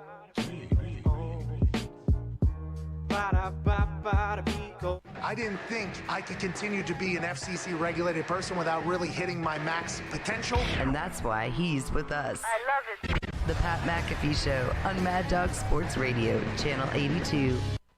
Oh, let's go. Yes.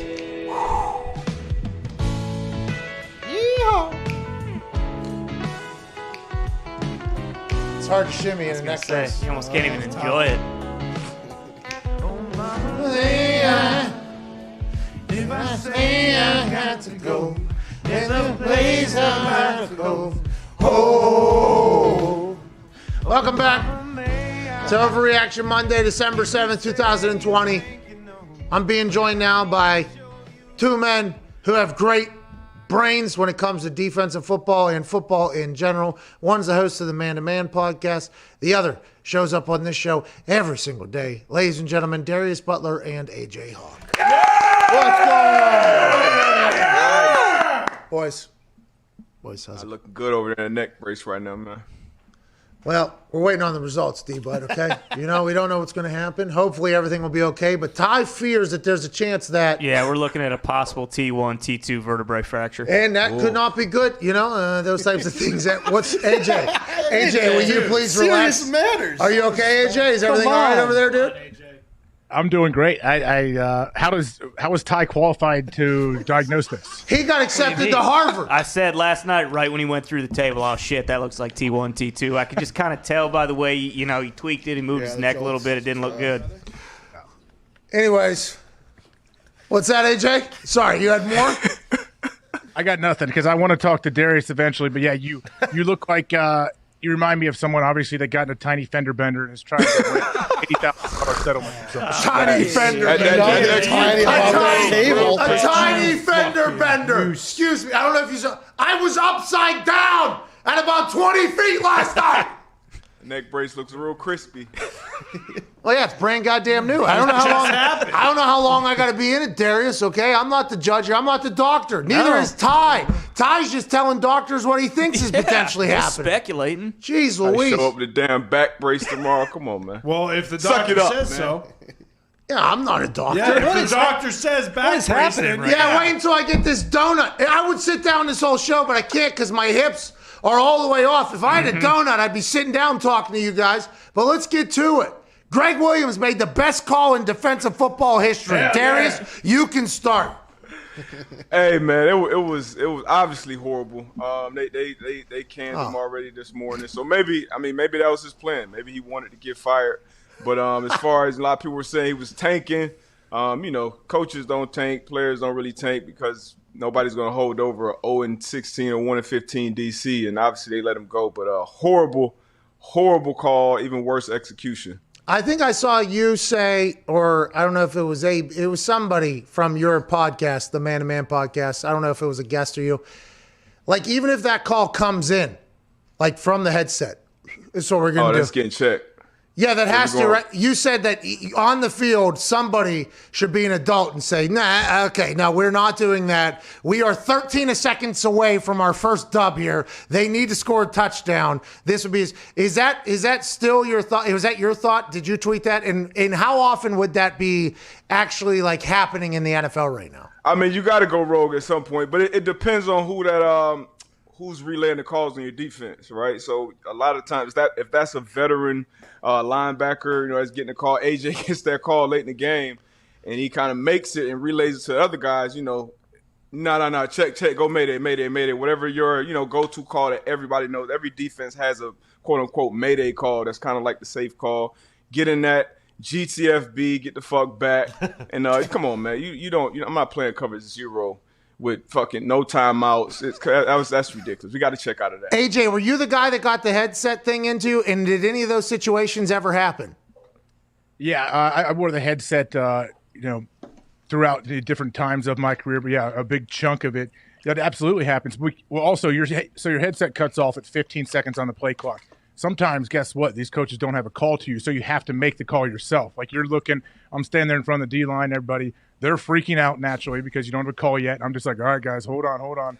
So sometimes you just have to go ahead and make it and pull the trigger. If it looks like the offense has come to the line of scrimmage, you don't have a call. You make that's when you get to make a call you like. That's when you make the call blitz inside backers if you're the guy doing that. But yeah, there's been times I know we've had a game one time we were trying to shut a team out or beat them. I think we were up by a touchdown, and this was early in my career, and we were calling in some kind of quarters or something that put us on an island a little bit. And I remember as I'm giving the call to the defense before I finish, multiple D linemen and all of the DBs. No, everyone's freaking out on me, and I was like, I get it, guys. Check Tampa. Let's go. Hey. We all right. We all wrong. We all right. All right. This is what I'm thinking, boys. Listen, remember, we're going to go quarters. All right, let's go ahead and everybody like, oh, fucking take that clap back, pal. We are not. There ain't no ready break on that. We are not ready breaking on that. No way. That is hilarious to think about that happening because you hear about quarterbacks, obviously. And Aaron said a couple weeks ago, joking, that he will every once in a while just act like he can't hear what LaFleur is saying and then go for his whole thing. And then sometimes it does get cut off. And he was just joking about his relationship with LaFleur. And obviously the media was like, oh, Aaron is refusing to. And it was a joke. Yeah. But I got a question for you, though. So for teams, because we obviously have that great fake punt we ran. Yeah. So you get that call coming in. You guys don't have the leeway to G-check that and be like, all right, we're not, like, what's going on there? Yeah, you know I had that pull. D-butt, please. Thank you. Supposed to score a touchdown against Pittsburgh on a fake field goal. Had to check out of it because Troy Polamalu was standing there, okay? Also, Houston Texans onside kick. I checked into that whenever there was something going on. I remember that. I mean, so there was a couple things like that. And also, we can check to punt to a different direction if you got two returners back, and let's say Tyreek Hill's on one side, and any other human on earth is on the other side. It's like, yo, we are going that way. That is where we are headed. So there's a couple of those checks, but not like game-changing stuff like you guys have to deal with. That's why. And is it? Is the secondary getting the play call from the linebacker as well, or is normally that a sideline hand signal? So some teams do it differently. Like if you're in like a 2-minute drive or something that's super fast paced, some defenses will have a guy that's signaling to the DBs. So everybody does it because you're not huddling, obviously. But 9 times out of 10 it's coming in from an LB, and they're just relaying it. And we just, once I hear the call, I just tell the person next to me, and it's usually the last person to get the call is the furthest corner away from the home sideline or your team sideline. But most teams comes through a backer and it relays throughout the defense. AJ, weren't you a mute? How were you doing that in college? Well, in college, you don't have at least I don't think they have speakers now. They didn't have speakers when I was playing, so they were relaying it into me, and then I'm relaying it to the defense. I mean, yeah, I like I said, yeah, I was somewhat of a mute the majority of my life, but I could get in front of the team, like in front of the huddle during a game, I could speak. I'd be fine. Huh. It's interesting. So you just chose not to speak to anybody but your teammates. That's what I'm learning. Somewhat, yeah. I mean, we were all of us, working together towards one common goal. Like I had no problem with those guys. Darius, aside from obviously that call which captivated the world, Greg Williams has now been fired. Rex Ryan said it was the stupidest call he's ever seen in his 50 years of football existence or whatever, which is hysterical. That's a long time. What else did you see from yesterday was your big takeaway? I mean, there's a lot of teams that look alive, a lot of teams that look dead. What was your biggest thoughts in storylines coming out of Week 13 yesterday? Man, obviously one of the biggest ones is going to be the Wentz Hurt situation there. Obviously, we've been calling for Wentz's head for some weeks now. So I was happy to see Hurts get his shot in there. You had the Giants upsetting the Seahawks, which was crazy. I don't know what's going on with Russ, but it's not looking good. And the Patriots, like I told you guys a month ago, were not dead. Wow. They whooped up on the Chargers 45-0. That shocked me, and I think it's going to end up costing Lynn his job, unfortunately. But I was definitely taken back by that performance by New England. D-Butt, AJ and I talked about this last week, and Anthony Lynn told the media that he told his team that, you know what, boys, there's no playoffs for us probably this year, And I just said, isn't a coach's job to paint a picture of hope, somehow to keep guys going?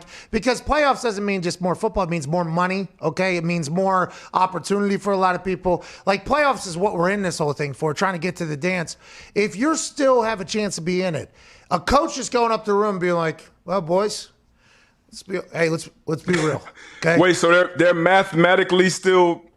No, today they are mathematically eliminated. When he said this, they were not. at the time. They were not exactly. So I'm happy you had that same reaction, because is that not something that the coach? I almost knew the Chargers were going to lose by 1,000 almost as soon as I heard that their head coach told their team, like, yeah, we got no chance this year, boys. Even though they did, we have no chance this year. That's crazy, because normally the noise comes from outside the locker room, not inside the locker room. That was weird.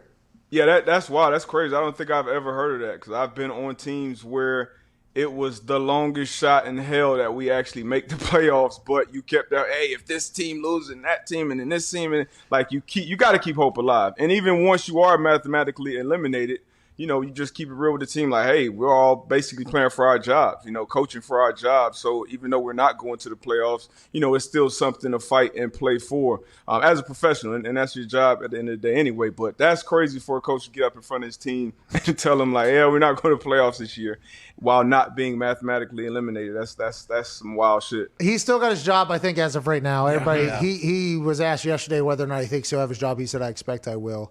AJ, what's your big takeaway from Week 13 NFL Sunday, bub?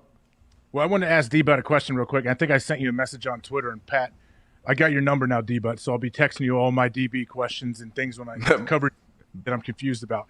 But on that last play, that zero blitz, it looked like they had a linebacker or a safety spying the quarterback when it was Derek Carr. Like, is that the case, and why the hell wouldn't you put that guy in the middle of the field? Yeah, he's got to be hug. I feel like he's got to be hug rushing. He's got to be on the line. He was in no man's land, so he's 18 yards deep. Yeah, he's either got to be like he's not helping anyone, just sitting there. So on the snap, he kind of just hung around and then kind of added on late. But as a backer, you know, people call it different things. But you just got to add on that rush. So if your responsibility in cover zero is I'm covering the back. As soon as you know you're bringing cover zero, so more than likely that back is going to have to stay in the block. So you got to be ready to. And I heard Rex say it this morning: you'd rather be early than late as a blitzer. So because if you're late, you're not helping anybody. So terrible execution from that standpoint. And then from the standpoint of the corner, Lamar Jackson, you know, biting on the double move on the 3rd and 10. But he was put in a bad spot. I think he was a rookie. Terrible spot. Terrible call by the coach. And like I said, even worse execution. Yeah, but the players are a bunch of cowards for not checking out of it. That's what I've learned here. Yeah, and you know what? It depends on the dynamic too of who that play caller is and who the guy is on the field taking that call. Because if that's a young linebacker, I'm sure he's not empowered by Greg Williams to make a change. But if you have a first-year D coordinator and you got DeQuell Jackson at Mike linebacker, that call come in and DQ say, "Hey, I changed that shit." You're not going to get questioned by it. So that makes a difference as well. But definitely should have G-checked that. Who called him out in the media afterwards? It's one of the players. Yeah, as a linebacker. Marcus May. One of the linebackers. Oh, yeah, I saw that. The safety. I thought that was going to be an awkward day, but they were like, don't worry about it. We're just going to fire the guy. You're right. They're probably like, we agree. Hey, you're right. Listen, Gase is going to go up there, and he's going to say he thought it was a good call or whatever. If that play is made, everybody's probably celebrating in the moment of like Greg Williams went and attacked it and did all that thing. But I think people that know defense would still be like, that was an incredibly dumb gamble that did not need to be made, right? Yeah, it was terrible just because they needed a touchdown. And, you know, but like you said, if he makes the play, then maybe you look back at the numbers and say, hey, you know, Derek Carr throughout this game went under pressure when we sent this blitz. This is how he was. And he was kind of fidgety in the pocket throughout the game.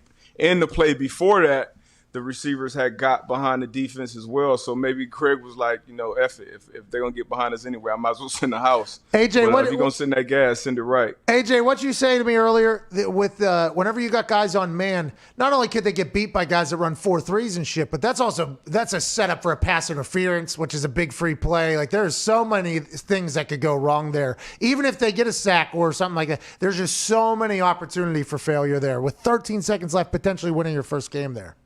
Well, Derek Carr, I'm guessing his pre-snap read, he's like, there's no way they're bringing zero. No, this cannot be. And then all of a sudden, as the play, like, if you're a quarterback in that situation, you see him bringing a zero blitz, if he could just backpedal long enough and just put the ball in the air, and you're going to hopefully, you know, get your receiver to come back for it, get a PI call, keep the game going. Like, that's worst case scenario I'm looking at if I'm Derek Carr. They missed a deep ball before that play, right down the middle to Aguilar. Aguilar. Whatever, 15. Catch it, we call them by numbers. Catch it, 15. Guy's fast. Sometimes drops it whenever he wears an Eagles helmet, but seems like he's good for the Raiders. What do you got, Connor? Debo, what do you think about your Dolphins going to war with the Bengals, and how awesome is it for your head coach to trying to fight at anyone on a football field? That game was wild from the beginning. They tossed X Howard out in the beginning, him and Boyd for throwing punches, which I think they should have stayed in the game, maybe got fined. But to have B-Flow go out there and take the field like that, players love that type of shit. I'm not gonna lie. Yes. I played for B-Flow. I'm familiar with him, know him, and the guys, they're gonna rally around that. And he was rightfully so. Taking cheap shots on his guys. So it's not like he'll probably be disciplined for it, but the team's gonna ride for it. And since he's been there, he's changed that culture. You see it in the locker room. You see the guys love playing for each other, and they love playing for the coaching staff. So I loved every bit of it. I thought more guys would get tossed, but I like the little scrum. It's interesting. Harbaugh wanted to go fight. The entire Tennessee Titans, and nobody showed up. B-Flow started walking over there, and the Dolphins were like, yeah, we're going to war right now. Let's do it. We talked to Kyle Van Noy earlier, and he was like, we got a scrappy team. We like that. When a team has an identity or a defense has an identity, AJ, that has to help so much. This is what's expected every single day. There's some teams out there that have no identity. I don't think they have a single clue what they're supposed to be. They have no idea what they're good at. That is problematic for everybody whenever that's the case. Yeah, when you have no identity, especially like if you're going out there, you're going out in these games and you're just hoping to win. Like, okay, let's go. Yeah. Oh, I hope we can find a way to beat these guys. But if you have an identity and you have like high expectations, yeah, they're going into the game thinking, hey, if you're a defense, we're going to win this game. We're going to physically punish their whole offense. Everybody, like, we're going to win in the trenches. And I think if you look at like the Giants, if you listen to any of their comments post game, they're all talking about like, hey, like, we have a lot of swagger around here, like things we know, like we can do this. They obviously have a chip on their shoulder because everyone wrote them off early in the year. Like that's what a defense looks like when they're starting to take an identity. And I guess a team as a whole, they find a way to win. They're not putting up crazy numbers, but they got to win, and there's a ton of hope there for sure. Chuck loves swag, man. Chuck loves swagger. He said, know what you're going to do when you get in the end zone. Listen, have something prepared. I want us coming out here feeling good, swagging. I want us to do the whole thing, that whole thing. And then I do a dance after completing a pass on Thanksgiving. I'm fine 3 days later. You definitely got to have that identity. And Chuck coached down at UM, too, back in the heyday. So, it was built up. But I got a funny story about identity. On one of my rookie visits, I go and visit Rex Ryan. It was his first year as a Jets head coach, I believe. He's coming from Baltimore. And literally he takes me in the room, we watch, and cuts on the clip, just shows an interception. Somebody on Baltimore gets a pick. And the defensive guys were just, peeling back. Got crackback after crackback after crackback. Cut the clip off. He's like, hey, you want to play for that type of defense? Like, that's what we do. I'm like, damn right. So, you got to know that before you even get in the building and call a play call, you got to know who and what we are as a defense and as a team. The Green Bay Packers offense feels like one that knows their identity. Listen, we're going to be good, and we're going to dance on people's graves, and we're going to celebrate it. That Bakhtiari sprinting down there, Aaron Rodgers was sprinting down there on Aaron Jones' 77-yard touchdown, and then Devontae Adams with the We Love Gold in the gold zone with the ball to Aaron.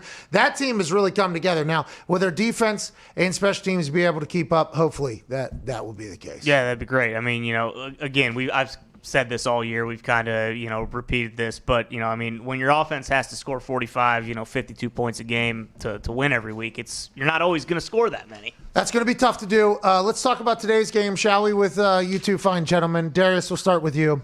At 5 o'clock, the football team travels to Pittsburgh to play the Steelers. It will only be on a few channels, so not everybody will be watching this.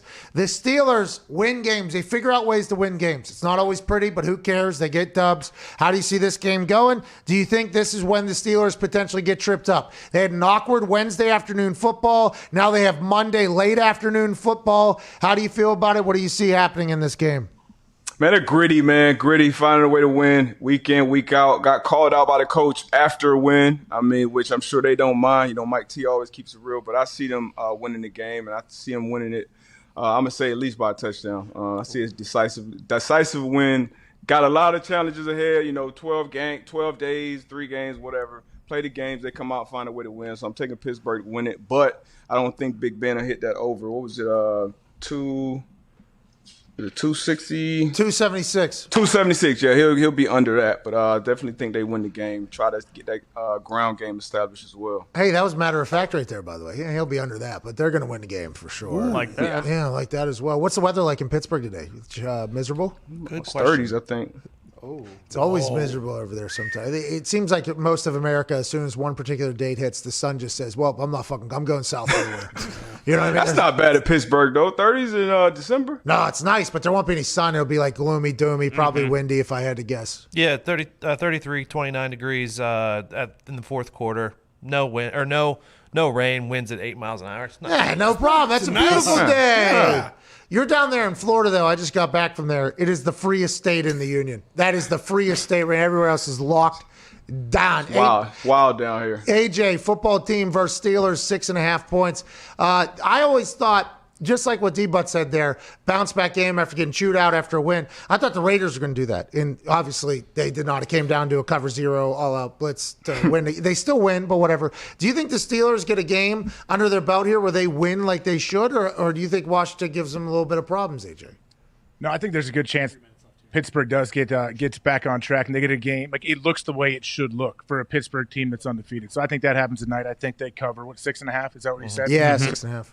I think they win. I think they cover. I mean, the thing that could cause some havoc is if that pass rush for Washington kind of gets after Ben and they could create a couple turnovers. That's the only thing that would worry me if I'm a Pittsburgh fan. All right, Bills at 49ers. 49ers are favored by 1 in Arizona. This game is taking place in Arizona.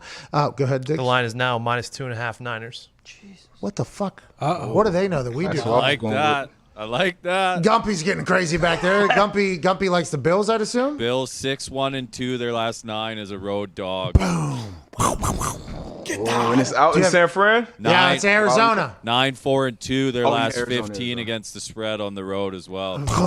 Okay, so all the stats and trends say that the Bills probably going to win this one here. They're getting 2.5 points in Arizona against the Santa Clara 49ers who've been kicked out of their hometown. How do you see this going, Darius?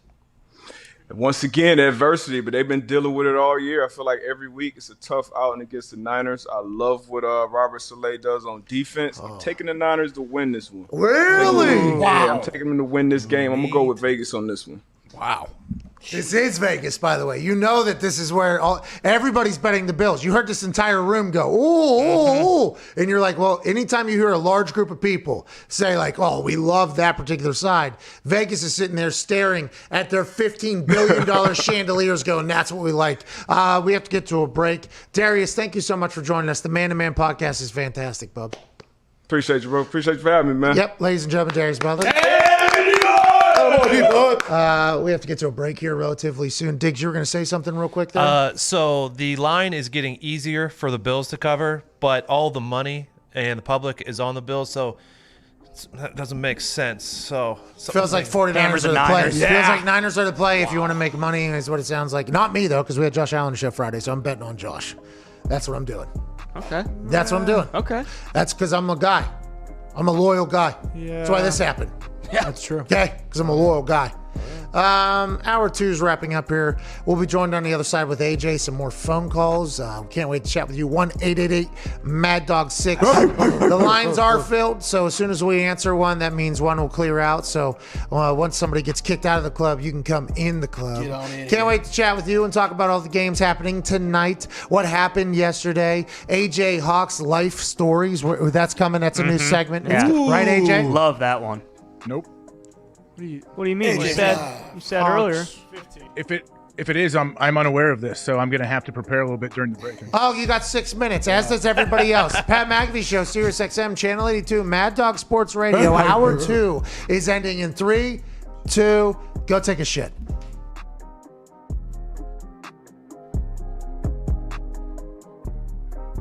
I like the Rams there. I think Jared Goff, this is a game where he'll be able to not get he'll be able to have time. And I think that's a big deal. Will Kyler Murray be able to execute against that Rams defense? That's going to be the tail of the tape. I think Goff will do well against that Cardinals defense, even though I feel like the Cardinals defense is much better than they normally show. You know, you kind of just talked me into that Colts thing. I think I think I'm going to go with the Colts there, too. I think I like the Colts there, Paisan. I appreciate you doing that. I like my teaser that I put out for the Super Boost. Hit Pat's teaser this week is the Miami Dolphins -5.5 against the Bengals, and the Green Bay Packers -2.5 against the Philadelphia Eagles. You can get that for +125 FanDuel Sportsbook. Can't get those odds anywhere else. Only available at FanDuel. Shout out to my Super Boost. And I'll also take the Giants +11. Oh, yeah. I like that one. Me too. I mean, granted, Russ might cook me right out of the goddamn kitchen, but it doesn't seem like that's been happening for a while. At some point, he's going to get hot, but I don't think the Giants have been covered machines for me. That team, they've gone to war for me, that Giants squad, and I appreciate him. And Joe Judge was wearing Ole Miss gear.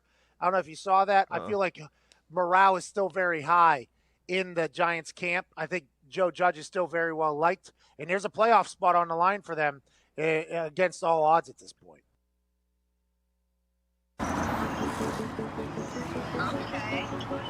Cousins crushing it. Okay.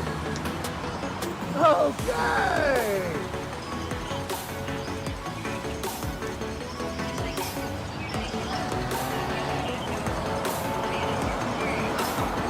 Oh my God! Best sign spinner in the world!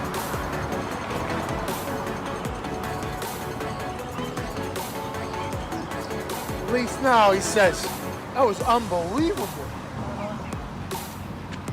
Bro, thank you for what you just did right there.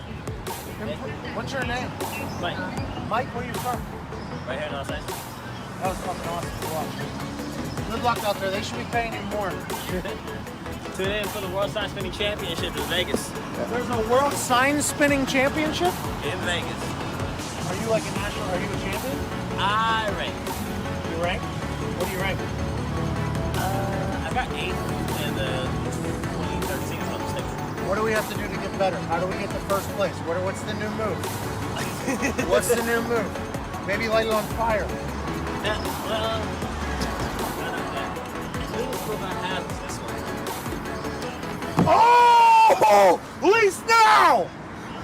Oh my God! If I was getting to the end with the kickflip,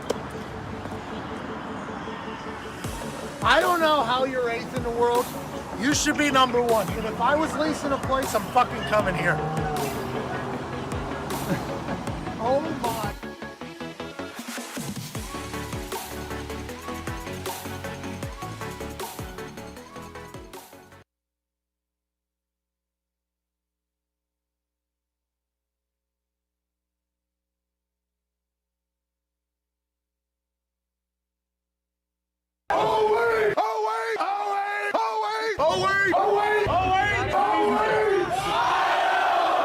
There's a grown man with face paint on. So you're Big Nut. I am, and you're Little Nut. Well, I've had a few of those in my life. I'll tell you what, Big Nut. I hope to find you one day on my wedding night.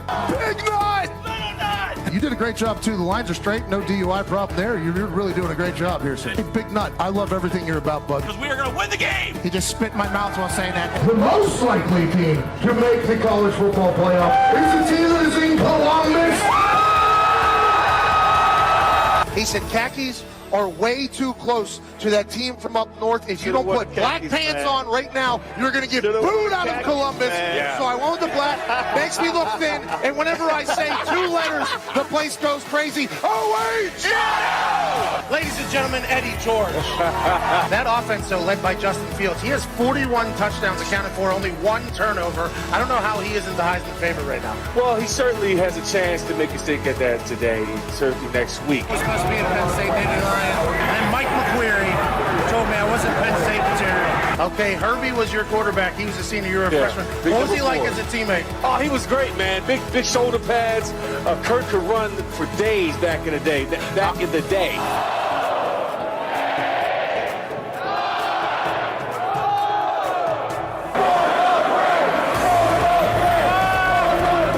have a guy that can break every single bone in my body. Steve, how you doing, boss man? They're down 6-1. She wants to flex on the gram. He says, lady, we are getting slaughtered by the Pittsburgh Penguins. No. Do I do it too? I thought I need to do this.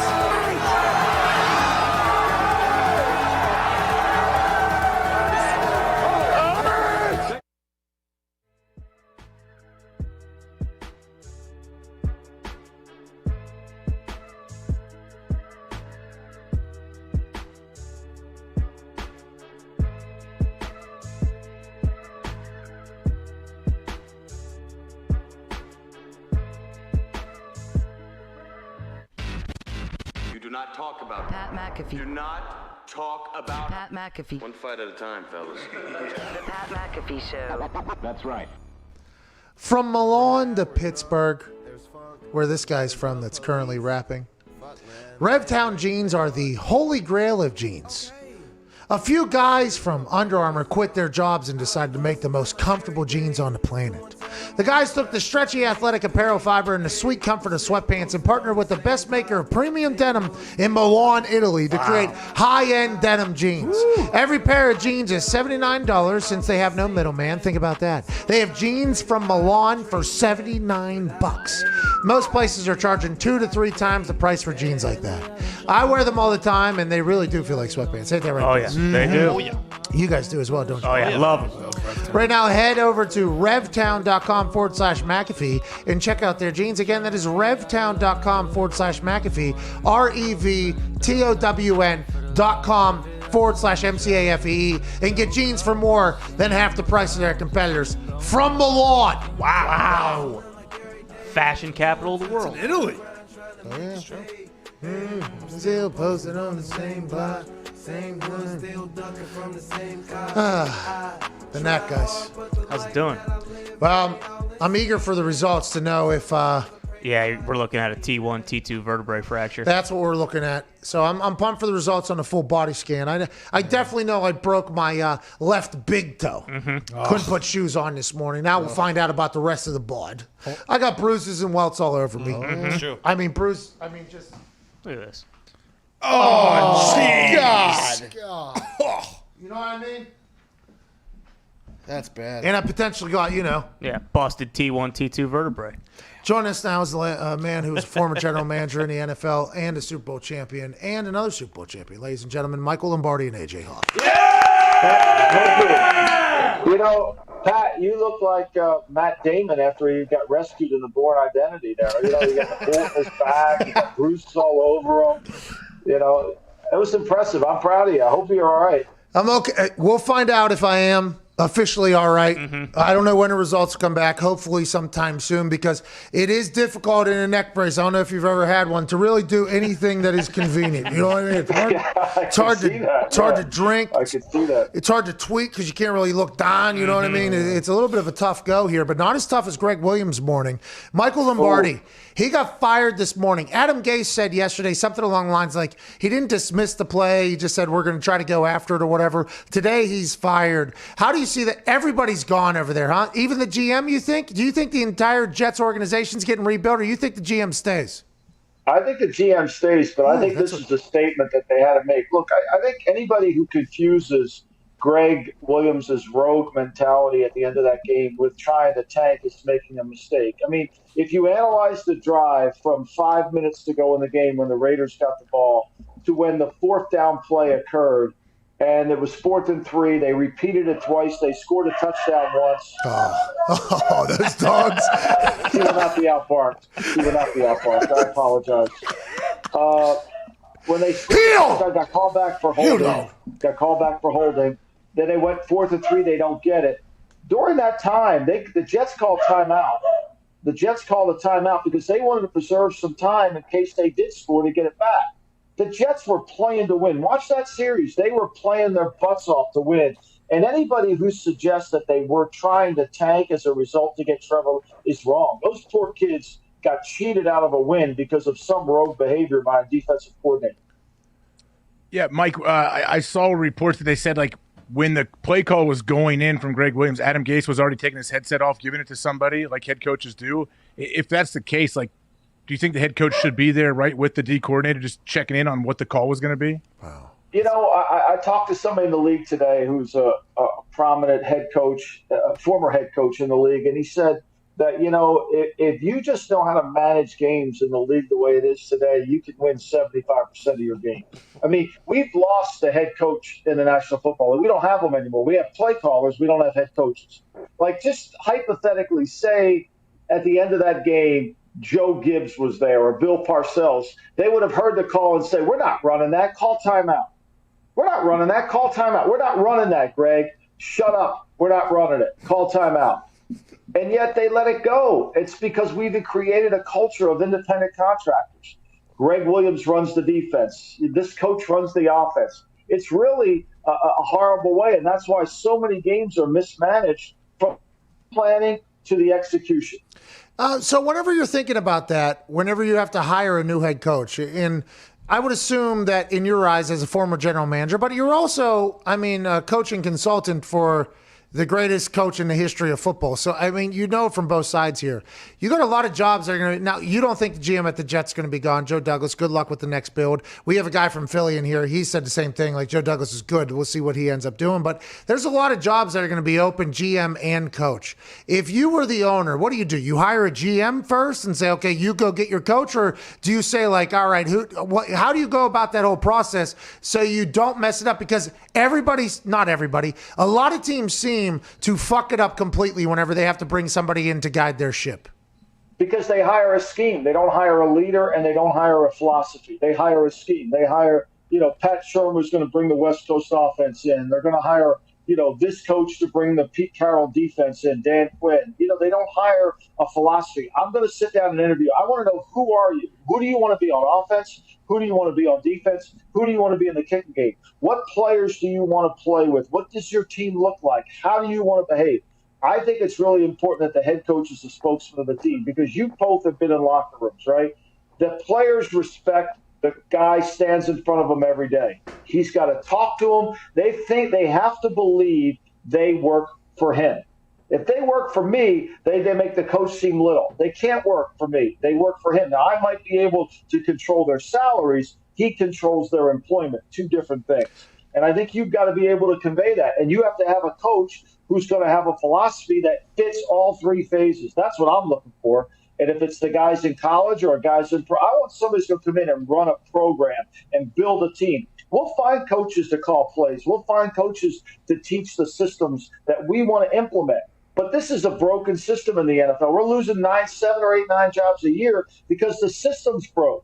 It's completely broken. It's an independent contractor system that's been regulated by people that want to split it up so that they have more power within the organization.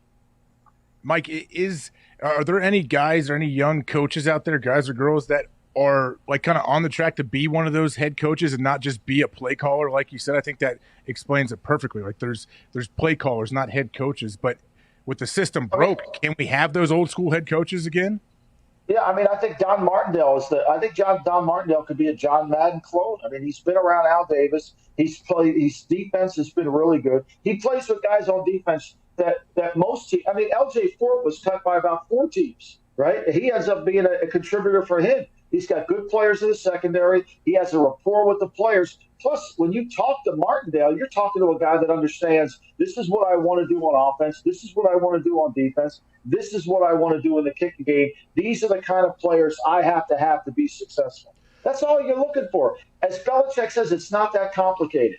It really isn't. Joe Judge is doing a hell of a job with a bad team because he's just kind of doing that. He's got a belief. Every game, he manages it to give his team a chance to win. It's not pretty, but he does it. How come there's so many bad coaches?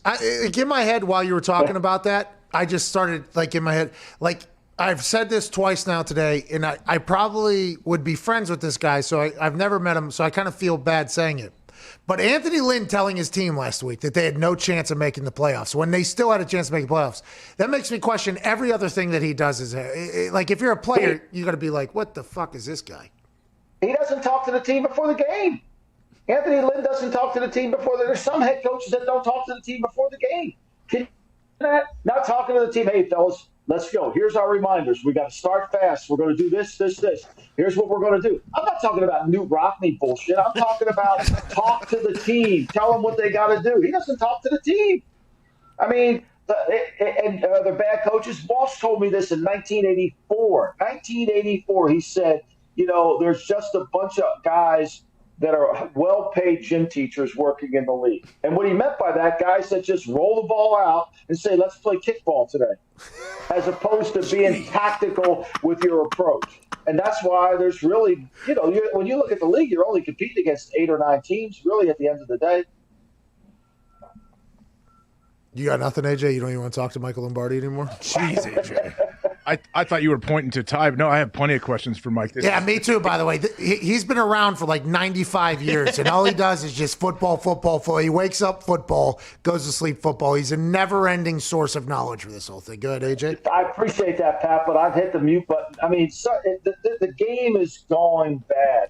I mean, there's so many bad things happening on that field that we're not being educated about as fans, and the coaches are getting away with it. I mean, even after that game, like, Greg Williams should have been called on the carpet after that game. Instead, it was, well, the Jets tanked. You know, it's like football is a game of chess. We need people to explain what's actually happened in the chess game. Yeah, that is something that's very important for the commentators, by the way, is to tell the story of the game, because I've always said this about kickers and punters.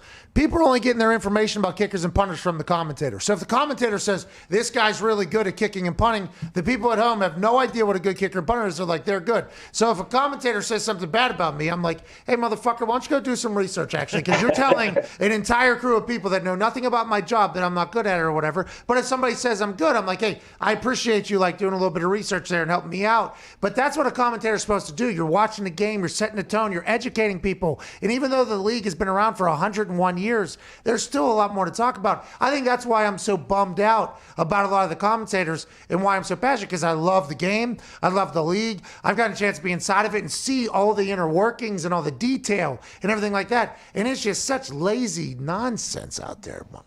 It's bad. It really is. Go ahead, AJ. Mike, so I got two questions. Adam Gase, if the Jets let him go, where do you think he goes from there? Does he get a job in the NFL? Is he a coordinator, whatever? And also Harbaugh at Michigan, if they let him go, do you think there's real any heat to the rumors that some NFL teams may be interested? And why? Well, I mean, Harbaugh will have to go somewhere if he leaves Michigan. He's got to prove that he can have a good relationship with the GM. I mean, the last time in San Francisco, between he and Trent Baalke, there was a lot of conflict. And unless he goes somewhere where he can run the whole organization and find somebody that he trusts, really trusts, that can help him procure talent, it's probably not going to go well. So I think it's a situation with the right owner, building the right culture. That's A. B, I think Adam Gase is regulated to go in to be an offensive coordinator. I think he probably would be most benefit from taking a year off, kind of repairing himself a little bit. He went from the Miami job right to the Jet job. I think that's always a mistake when you do that. I think you should take some time to reflect, kind of go over what you made mistakes out. Now Adam Gase is never going to become a head coach again based on this. Whereas I think if you take some time away from it, it really can help you and develop yourself as a coach. And then he's got to develop himself as a coordinator that's not relying on Peyton Manning. That's how he's gotten his jobs. Peyton Manning's gotten him his jobs. He needs to prove that he can coach the quarterback at a high level without it being his name, Peyton Manning. And Peyton, by the way, is calling those plays. I do believe. And in practice. And in the meeting, I'd assume. And there should be a wing in the Hall of Fame called the Peyton Manning wing. For how many jobs he's gotten? For people that he helped get in there. I'm not taking anything against it, but there's people he's helped. I mean, there's no doubt. And it's rightly so. But the guy is truly he's transformed a lot of careers. I can't wait to hear his Hall of Fame speech, by the way. It is going to be awesome. And he'll tell such a good story, too. He'll weave in some emotional parts and then some hilarious stories. I'm pumped for it. Connor, what do you got? Mr. Lombardi, are there any interim head coaches right now that you see? Did my dad walk in here? I mean, I'm no Mr. Yeah, have a little respect, please. Did my dad walk in here? Oh, my God. For the organization, I have to address you formally. Do you see these hats? I have to address you formally, Mr. Lombardi. No, you don't. No, you don't. All right, Mike. I worked for Al Davis. I was called more than you could ever imagine many days of my life. So you can call me anything. I answer. See, that's why Paisan here is a good guy. Yeah. That's why you will continue to be a scumbag. Informally, Michael, are there any interim head coaches, whether it be the Falcons, the Lions, hopefully the Bears in a couple weeks here, that will be head coaches of that team next year, or are all spots going to be open? I would think that Raheem Morris has a really good chance down in Atlanta. I mean, it's not going perfect, but at least they know him and he's comfortable, and he's improved their defense tremendously from the Dan Quinn cover 3 scheme, the Pete Carroll thing that he's done. He's given them some versatility. They're not talented enough offensively. I think their problems are more offensively. Matt Ryan has not looked good. Julio can't stay on the field for more than 5 plays. That's a problem. Ridley's kind of tried to play through some injuries. Their offensive line got beat up. So I think if Morris has showed enough to where if he's with the right GM, I think you feel like you have a chance. But a lot of these guys, they got to get with the right guy. They got to get somebody to help them be a head coach. Like I think Todd Bowles could be a great head coach, but Todd Bowles better have somebody who's going to help him be a head coach. Somebody who's going to help him kind of navigate some of the things that they get hit with on a daily basis in terms of game management, game preparation, and all that stuff. Yeah, I'm intrigued to see what dipshit gets hired as a job, and then we all go, yeah, we didn't know this guy existed for a reason, and he kind of pans out. What do you got, Diggs? Michael, being a former GM, how screwed are the Eagles that Carson Wentz has the most guaranteed money in the league next year, and they just benched him yesterday? Bro, more than Matt Ryan. Hey, no Michael. No trade value. Yes, sir. Matt Ryan's owed $100 million over the next couple of years, and somehow Carson Wentz is owed more. So that's a wild scene over there in Philly. It really is. I mean, and everybody in Philly wants Jalen Hurts to play, but once he gets in the game, and like he did in that Packer game, when you rush Hurts a certain way where you make him play quarterback, under center quarterback, in the pocket quarterback, that's not going to go good. And Wentz is broken. I mean, and Jeff Lurie's got to sit there and ask himself the question, if I bring Doug back, does he solve these problems? And if I don't bring Doug back, who can solve these problems? Because he can't get away from Carson Wentz. I mean, he can't even call up the Colts and say, hey, Frank, I know you like Carson Wentz. Give us your one. The Colts will laugh at him. The Colts there's no trade value in Carson. They've done such a bad job with Carson Wentz. He has no trade value now. That's when it really hurts. Can I follow up on trade value that was mentioned this morning, actually? I think Connor was asking this. Deshaun Watson, okay, if they're going to rebuild that entire thing, and he just got on a fresh contract, by all accounts, Deshaun Watson, good quarterback. Now, granted, at the mesh point yesterday, end of the game, they fumble, they lose to the Colts again. He's actually upset about losing in a season that is a losing season, so you got to think that the guy at least cares. Is there any trade value you think for Deshaun Watson? Oh, I mean, look, to me, here's the way you look at Deshaun Watson if you're the GM. Deshaun Watson is the solution. Trading him creates bigger problems. If I'm the GM of the Houston Texans, my whole premise is going to be I'm going to make you the solution. I'm going to build an offensive line that you're not going to get touched. We're going to have receivers that can run the foot, that can run routes, and we're going to build a complementary defense to what you do offensively. We're going to build this thing in 3 phases: offense, defense, kicking game, and you're the signature of what we're doing. I need you to be great. I'm not answering the telephone call. I got what everybody else wants. I've got the answer at quarterback. I need to fill in the blanks. At Ty Schmidt. Michael, when you look at the Saints, if Drew Brees were to come back before the playoffs, do you think they're better off sticking with Taysom Hill? And also, why hasn't Alvin Kamara been as much of an option now that he is the starting quarterback? That one I can't quite figure out. I mean, they play the game. I mean, the Denver game they played not to lose, so throw that one away. Yesterday, Kamara made a few plays. It wasn't the typical Kamara that we're used to seeing, especially when Breeze is in there. I mean, my sense of it is I think that Taysom Hill throws the ball fairly well. I mean, turnover in the red zone really was his big issue yesterday. I mean, he made the mistake. He fumbled. He tried to do too much. He played outside of himself on that play. But for me, I think he's played pretty well for what they're asking him to do. And they're playing so well defensively. Everybody was on Atlanta yesterday as the pick, and the Saints keep going against these teams that, like the last time they played Atlanta, everybody was on Atlanta on the pick. The Saints are good, and they play good complementary football in all 3 phases.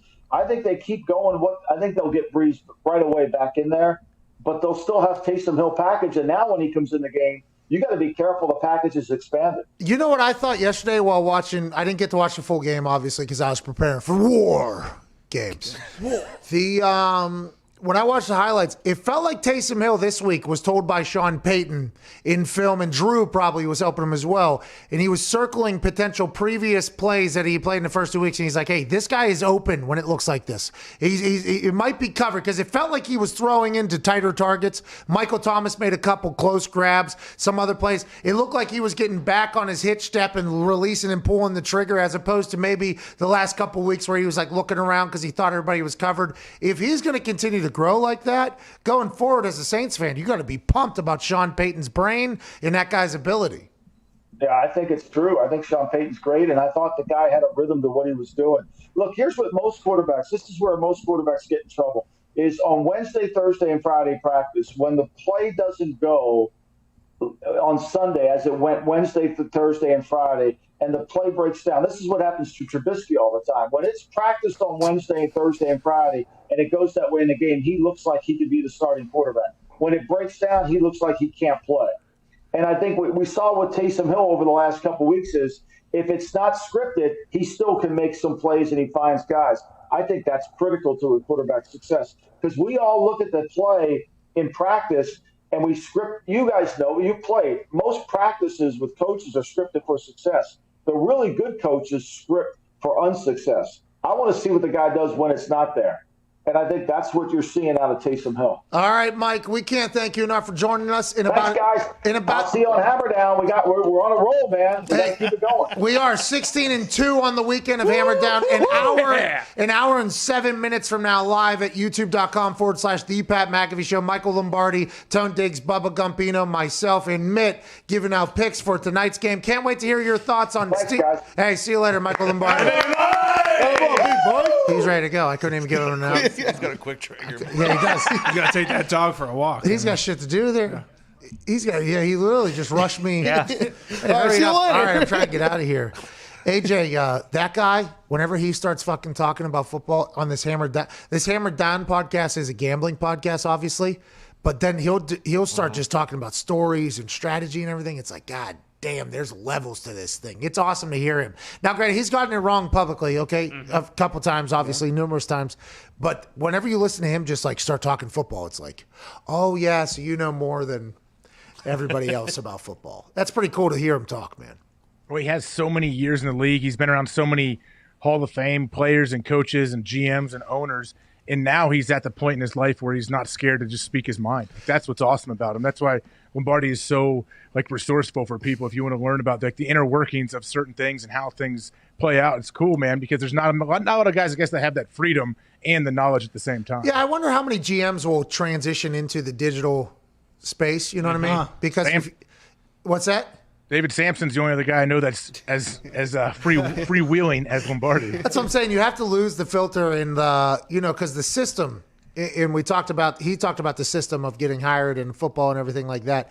But the system is like how you speak about things. Okay, like this is what you can say, this is what you can't say. Lombardi comes out and goes, that coach stinks, and that never happens amongst a fraternity of coaches and front offices and everything like that. So, like the more GMs I think that get out have success. You have to have success if you're in the front office. He has 3 Super Bowl rings, that guy. So whatever your thoughts are about him, and he was also a consultant to the greatest coach of all time and Bill Belichick. So, and he still talks to, I think, a lot of people around the league. So you have to have that resume, but I wonder how many people, like when they're done, they'll just start up their own shit and be like, I got some things to get off of my chest here. Let me tell you about this fucking guy, my thoughts. You know what I mean? It's kind of, there's only a couple people that have that stature, but then have the ability just to kind of let it all go without the fear of pissing off all your old fraternity around the league is a good trait to have. Well, and him talking about Anthony Lynn not addressing the team before a game. I mean, has that ever happened to you or AJ or to you? Does the coach always say something? Well, and the thing that Lombardi is referring to, by the way, is, and Darius told us this story, like 3 hours before the game or 2 hours before the game in New England, they would have a team meeting where Belichick actually lists out what his final thoughts are after watching some warm-ups and hearing some final things. This is how I think the match. So they had like a team meeting on Sunday as well as probably a pregame speech. It's like, I would assume that there's a little bit, different styles between greatest coach of all time and a coach that's probably not going to be a coach anymore. So, you know what I mean? There's probably 2 different things. Zito, what are you cackling about down there? He buried Mitchell Trubisky. He did, but you're cackling down there, Zito. You all right? What's going on, dude? No, we got a clean house. And every time Lombardi talks about it, I always said, no, he's wrong. But I guess Mitch was dealing yesterday. See, that was terrible. That was. I don't know. I don't know which way to go anymore. I'm so confused. Mitch stinks, dude. Yeah. Mitchell stinks. But he played a good game. He did. Everyone on the team stinks. I mean, you got to know how to protect the football. Yeah, maybe. We got to get to a break. I have to go to the bathroom. Hopefully the results come back so I can take this stooge neck. I hope I'm all right. Because if I'm actually hurt and I take this thing off, I'm jeopardizing everybody's livelihoods. Yeah. Okay? People forget. Permanent damage. What's that, AJ? Can I just ask a quick question? What kind of results are you waiting on? I got my entire body scanned. What do you mean the scans, doctor dude? results. Okay, real quick though. I think I'm guessing you've had a few X-rays in your life. Those come back in about 45 seconds. Oh, when you're in the NFL. Yeah. Oh, when you're in the NFL. And they just So nice. Oh, when you're in the NFL. Oh, way to go, AJ. Yeah, sweet, dude. Sorry, AJ. We're in a Oh, pandemic, what do you have? AJ. Do you have 10-minute turnaround fucking COVID tests in Yeah. your house too? Yeah. What a privilege. AJ. Sorry, AJ. Over here in the real world, pal, we gotta wait a little bit. All right. Layman going to the regular boss. people This is the hospital. Pat McAfee Show Monday. We'll be back on the other side, dude. Sorry, AJ. Cat's working overtime. Unbelievable, dude.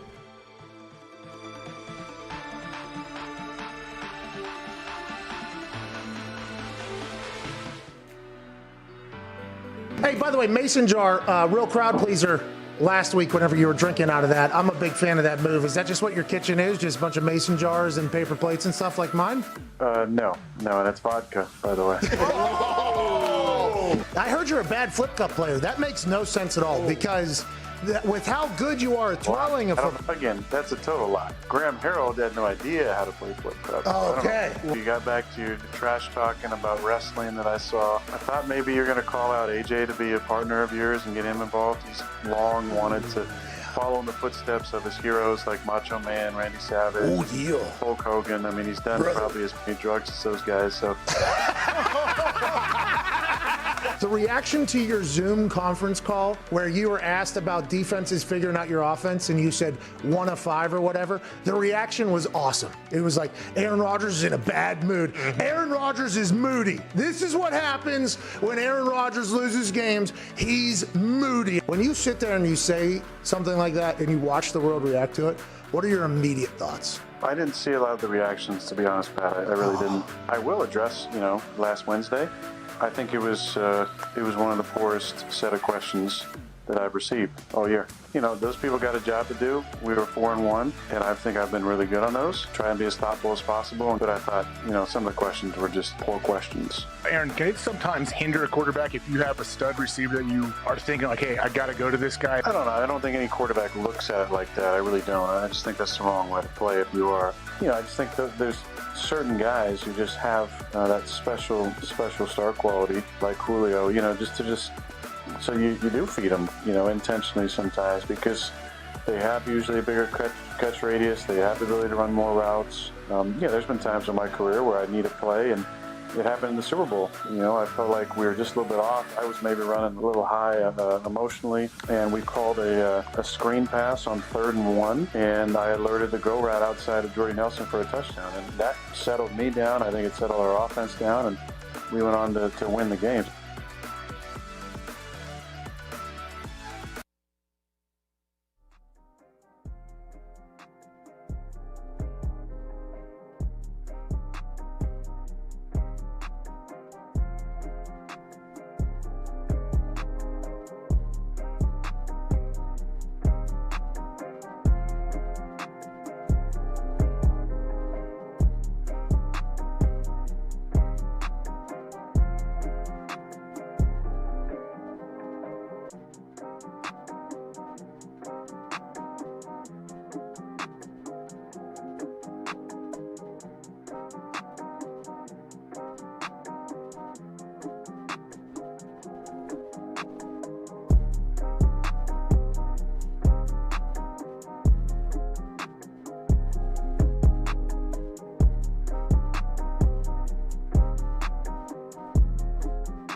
Do not talk about Pat McAfee. Do not talk about Pat McAfee. One fight at a time, fellas. The Pat McAfee Show.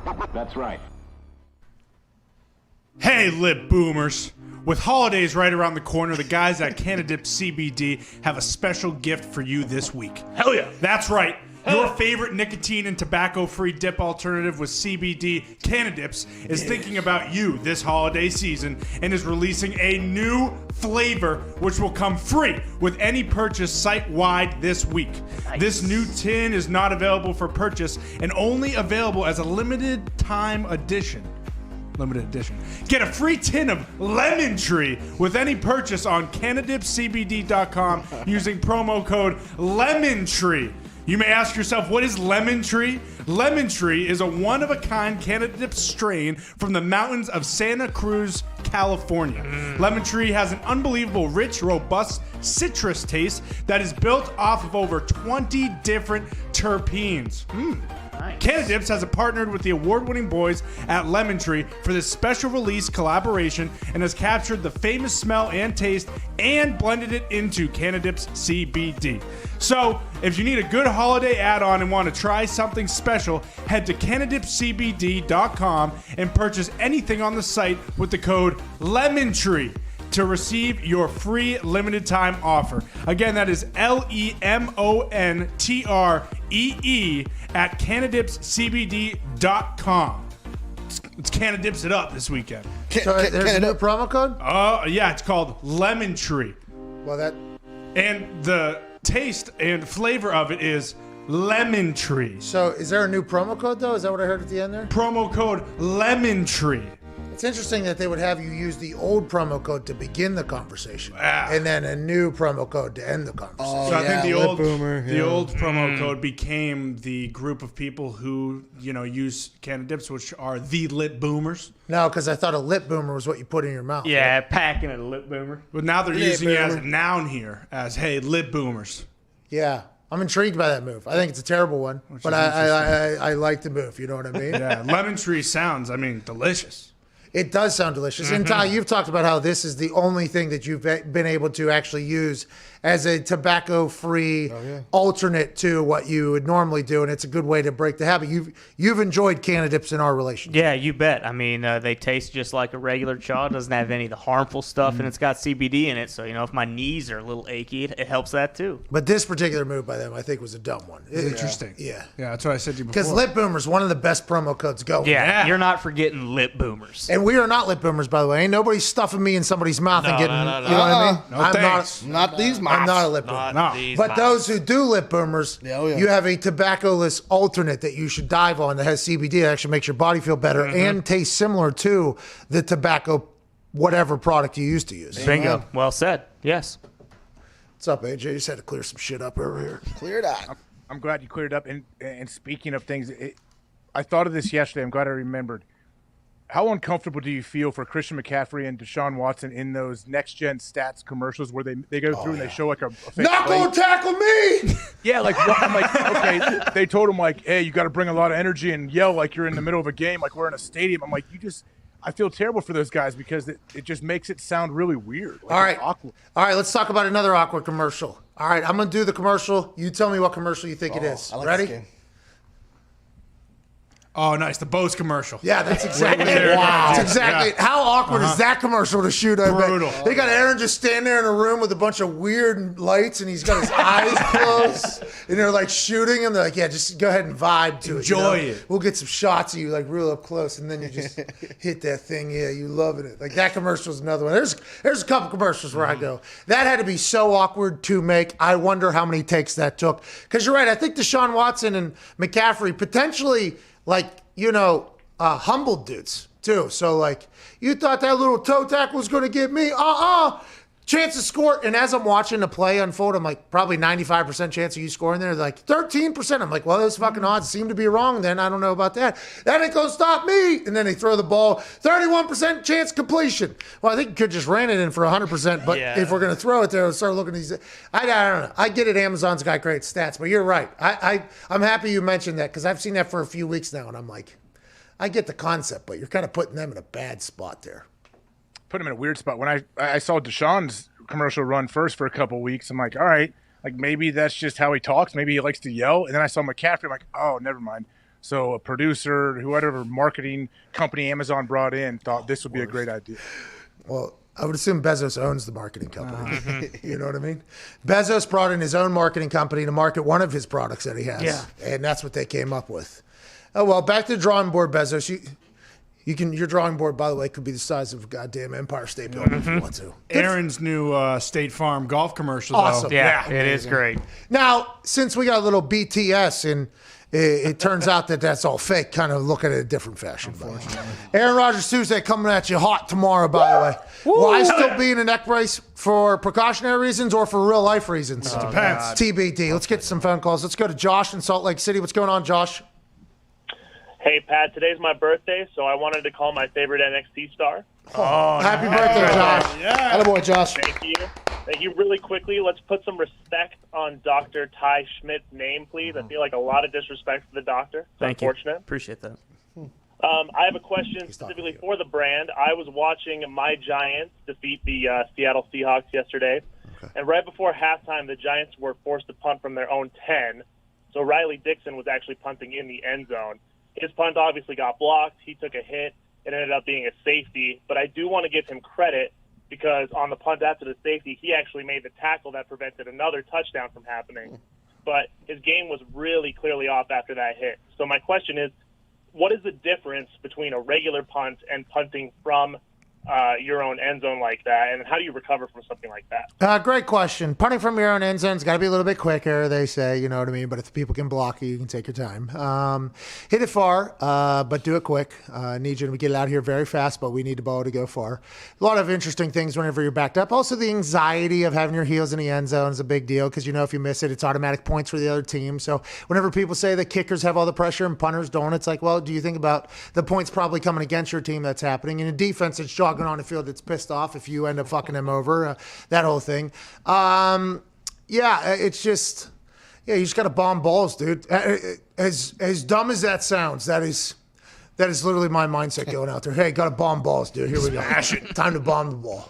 Hey, but if you're backed up, just get it off. That's the number one thing every special teams coach says. Like, if you're backed up, get it off. First thing. That's all that matters. Yeah, hopefully it's a good punt. Yeah, get it off. And then if you hit a 30-yarder, the camera operator does a zoom out and then, oh, shit, it's actually down here. And the commentators go, that was a terrible one. This guy fucking stinks. They need a new punter. And then the internet goes, it's like, well, we're just trying to not get blocked here, this whole thing. So the mindset I always had for those backed up punts was, can't get a 98-yard punt if you don't punt for your own two. That was literally the mindset. And then I go out there and it was like a 45-yard punter. Like, all right, we were off 47 yards. All right, next time we'll be able to swing at that thing.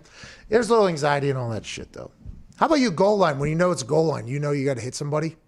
Is there any like Oh, you're a psychopath, though. I remember we talked about you doing Oklahoma drills. You're like, if somebody has to get hit, I'm going to kill everybody. Then is that just the mindset you have all game, or what's that? No, you were talking goal line in practice, not a game. It's much different in a game. In a game, hey, listen, I got to kill somebody here. Is that the mindset as a linebacker at goal line? At least as an inside backer, my mindset a lot of times was like, hey, like if it's on like the half-yard line going in, and my coach was trying to say like, hey, you got to play downhill, but if that tight end releases or that fullback goes to the flat, you got him. I was like, Coach, it's one or the other. We're down here. There's no playing run and pass down here for me. Hey, man, if you want me to go cover, okay, we can do that. Or maybe you could draft another guy that potentially does that. But if you want me to go ahead and bang this guy, like that'd be much easier if you just give me a green light here. This would be a much easier task. Good for you. Did you like goal line or hate goal line? I didn't mind it at times. I mean, it was fun. You try to, like, as you get in more goal line situations and you don't know what they're going to do, like you mess with your depth. Sometimes you want to get 7 yards deep so you can have a big running start. If you got to jump over a pile, all those things. There's a lot going on down there, man. It's pretty fun. How come there's so many now offenses are so creative? It feels like goal line or like a fourth and an inch or whatever. It's all become gadget plays and trick plays. It's kind of gone away from the old, like, hey, I need a half a yard. You need to save a half a yard. This is time for football now. That's kind of gone away now with all these offensive gurus. The Chiefs fell in this problem last night that something happened. And it happens to the Bears, it feels like every single week. It happens to the Bears. It makes no sense. And also, though, a lot of teams, especially in college, the quarterback's never under center. So you kind of have to run gadgets and weird things. Oh, yeah, because if he goes under center, there's a chance you got to fumble. You fumbled on the one, you're going to be pissed. Oh, my, everybody's pissed off at that point. Do you remember when Shiano had his guys jumping at the for the kneel down at the end? That was just awesome. Great physical football, isn't it? Yeah, whistle to whistle, dude. Okay, until there's zeros on that clock. Are they keeping score? Until there's zeros on it. Well, in the history of the game, though, we don't really do that anymore. Well, history of the game hasn't been played right. You know that guy Lombardi and Belichick and all them? They fucking did it wrong. This is Shiano time, and we're going to take out people's kneecaps if we have to. Well, the game's kind of over. Is it? Nope. Is it? Are we still here? Are those refs still blowing whistle? Is the clock still running? That's what I thought. Dive at their goddamn knees. I think he's still doing it. I thought I saw him do it this year at Rutgers. Yeah, he did do it this year at Rutgers. The fuck? Should not the football gods say, all right, we're not doing this anymore. Get him out. We're not doing it anymore. Can't do it. I mean, he is coaching at Rutgers, so. Oh, yeah, you think that's punishment? Looks like they are coming down on him pretty hard, actually. Come on. Isn't Rutgers playing okay football again? They had a They good were game. Covering 2-5 or something. Oh, Gumpy likes betting on him. That's, you know why? Because till the last snap, they're That's right. That's exactly A lot of backdoor covers at the end of games. And if you want to take out like 18, 19-year-olds kneecaps at the end, 20-year-old, if that's what you want your kids to do, okay, and all right, that's what you do. But whenever he was doing it to like 35-year-old men who would be, just, all right, Bob, get the fuck out of my legs, please. I've had 5 surgeries. I got to take 17 painkillers to get on this field, and now I got to deal with this. Thing's over, okay? I'm down for 6 more days until next game. This thing is over, sir. Let's go to Camden in Texas. What's going on, Camden? Pat, I know it's an Overreaction Monday, but the great city of Indianapolis needs you politicking around for Matt Stafford to be the Colts QB next year. Get the man out of Detroit, Pat. Hashtag save Matt Pat. That was a great call. Let's go to Drew in Arizona. What's going on, Drew? Hey, Pat, how we doing? I'm a big fan of the show. Oh, thanks. We're big fans of yours as well. What do you want to talk about, pal? Hey, you guys talked about coaching candidates earlier. I wanted to know, who do you think are the best coaching candidates? I know you have Robert Sela in San Francisco and Bieniemy in Kansas City. Which candidate would you hire?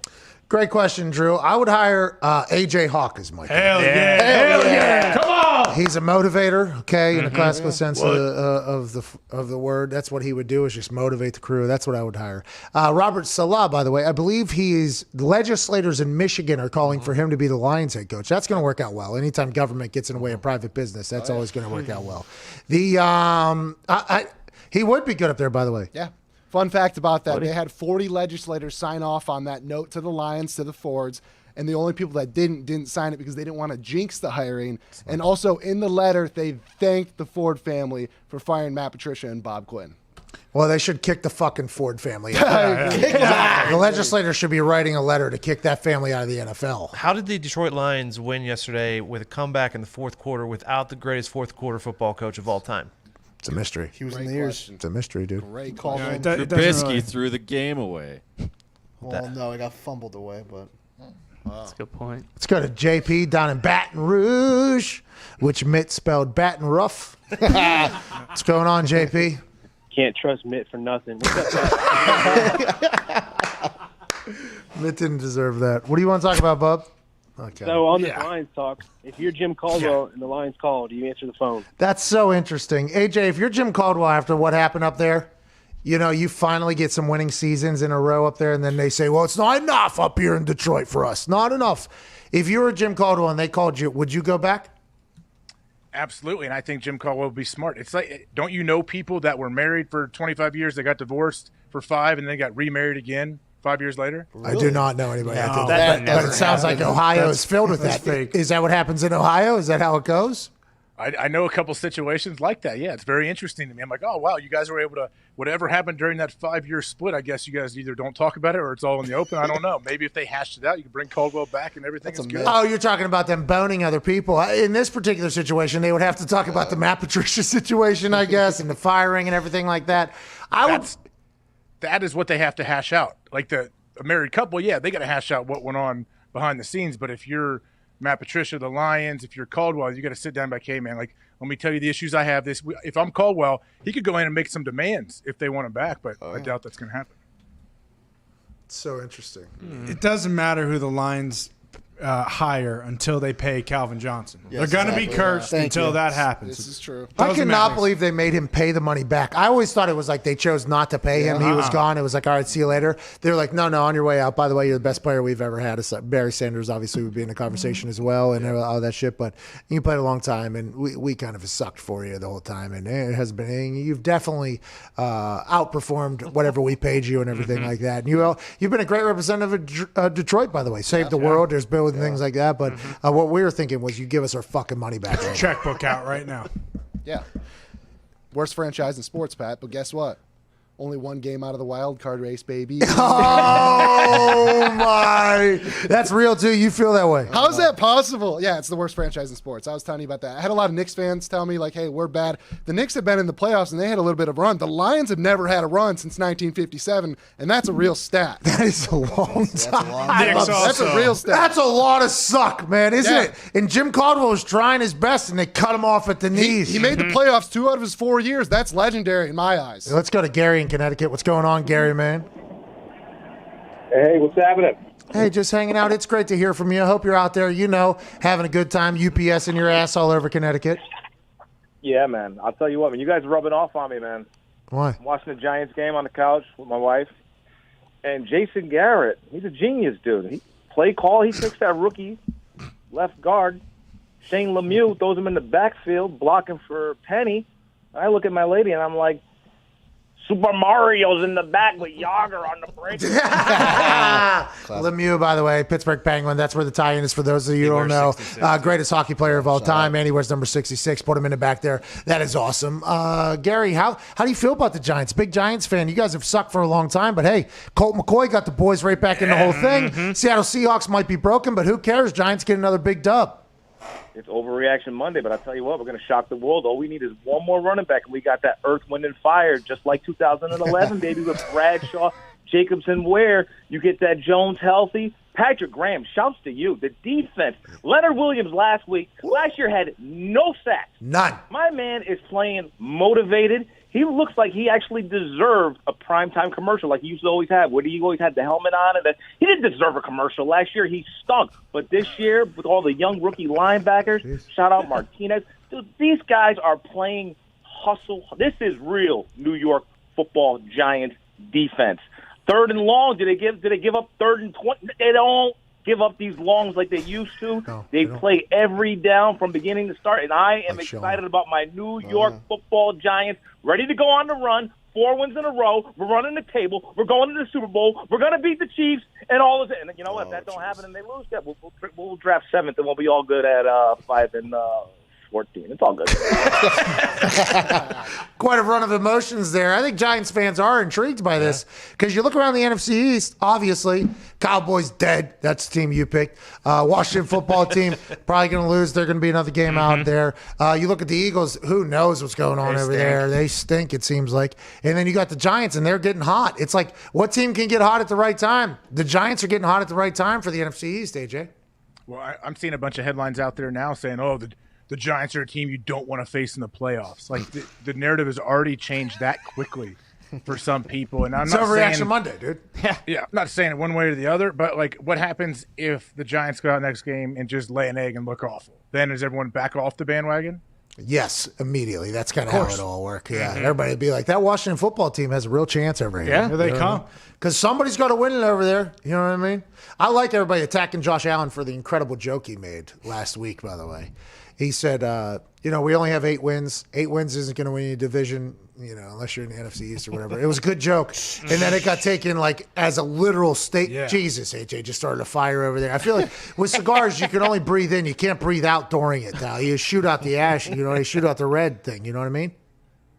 Yeah, sometimes. Just depends. So get some, I'm good. What's it do? Just get all over your lap. For those that are just listening, AJ smokes 14 cigars a show, and every once in a while he'll forget whether or not it's an inhale or an exhale whenever he has a cigar in there. And he'll have the cigar in his mouth completely wrapped, and then he'll blow out. So that means innards of the cigar that are still on fire will fall onto his lap in the middle of his attic that he's currently in.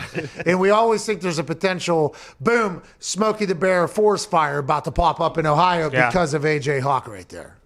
I don't forget if it's an inhale or an exhale. I mean, if I did, you might have to You might have to worry about me a little bit. That's what it looks like. Bro, listen, you love goal line, dude. You don't know what's going on. I saw a movie with doctors in it. Will Smith was there. What's going on? I was saying, it was wild that yesterday 2 teams, the Giants and the Patriots, won when their quarterback threw for under 100 yards. Hey, is football turning back?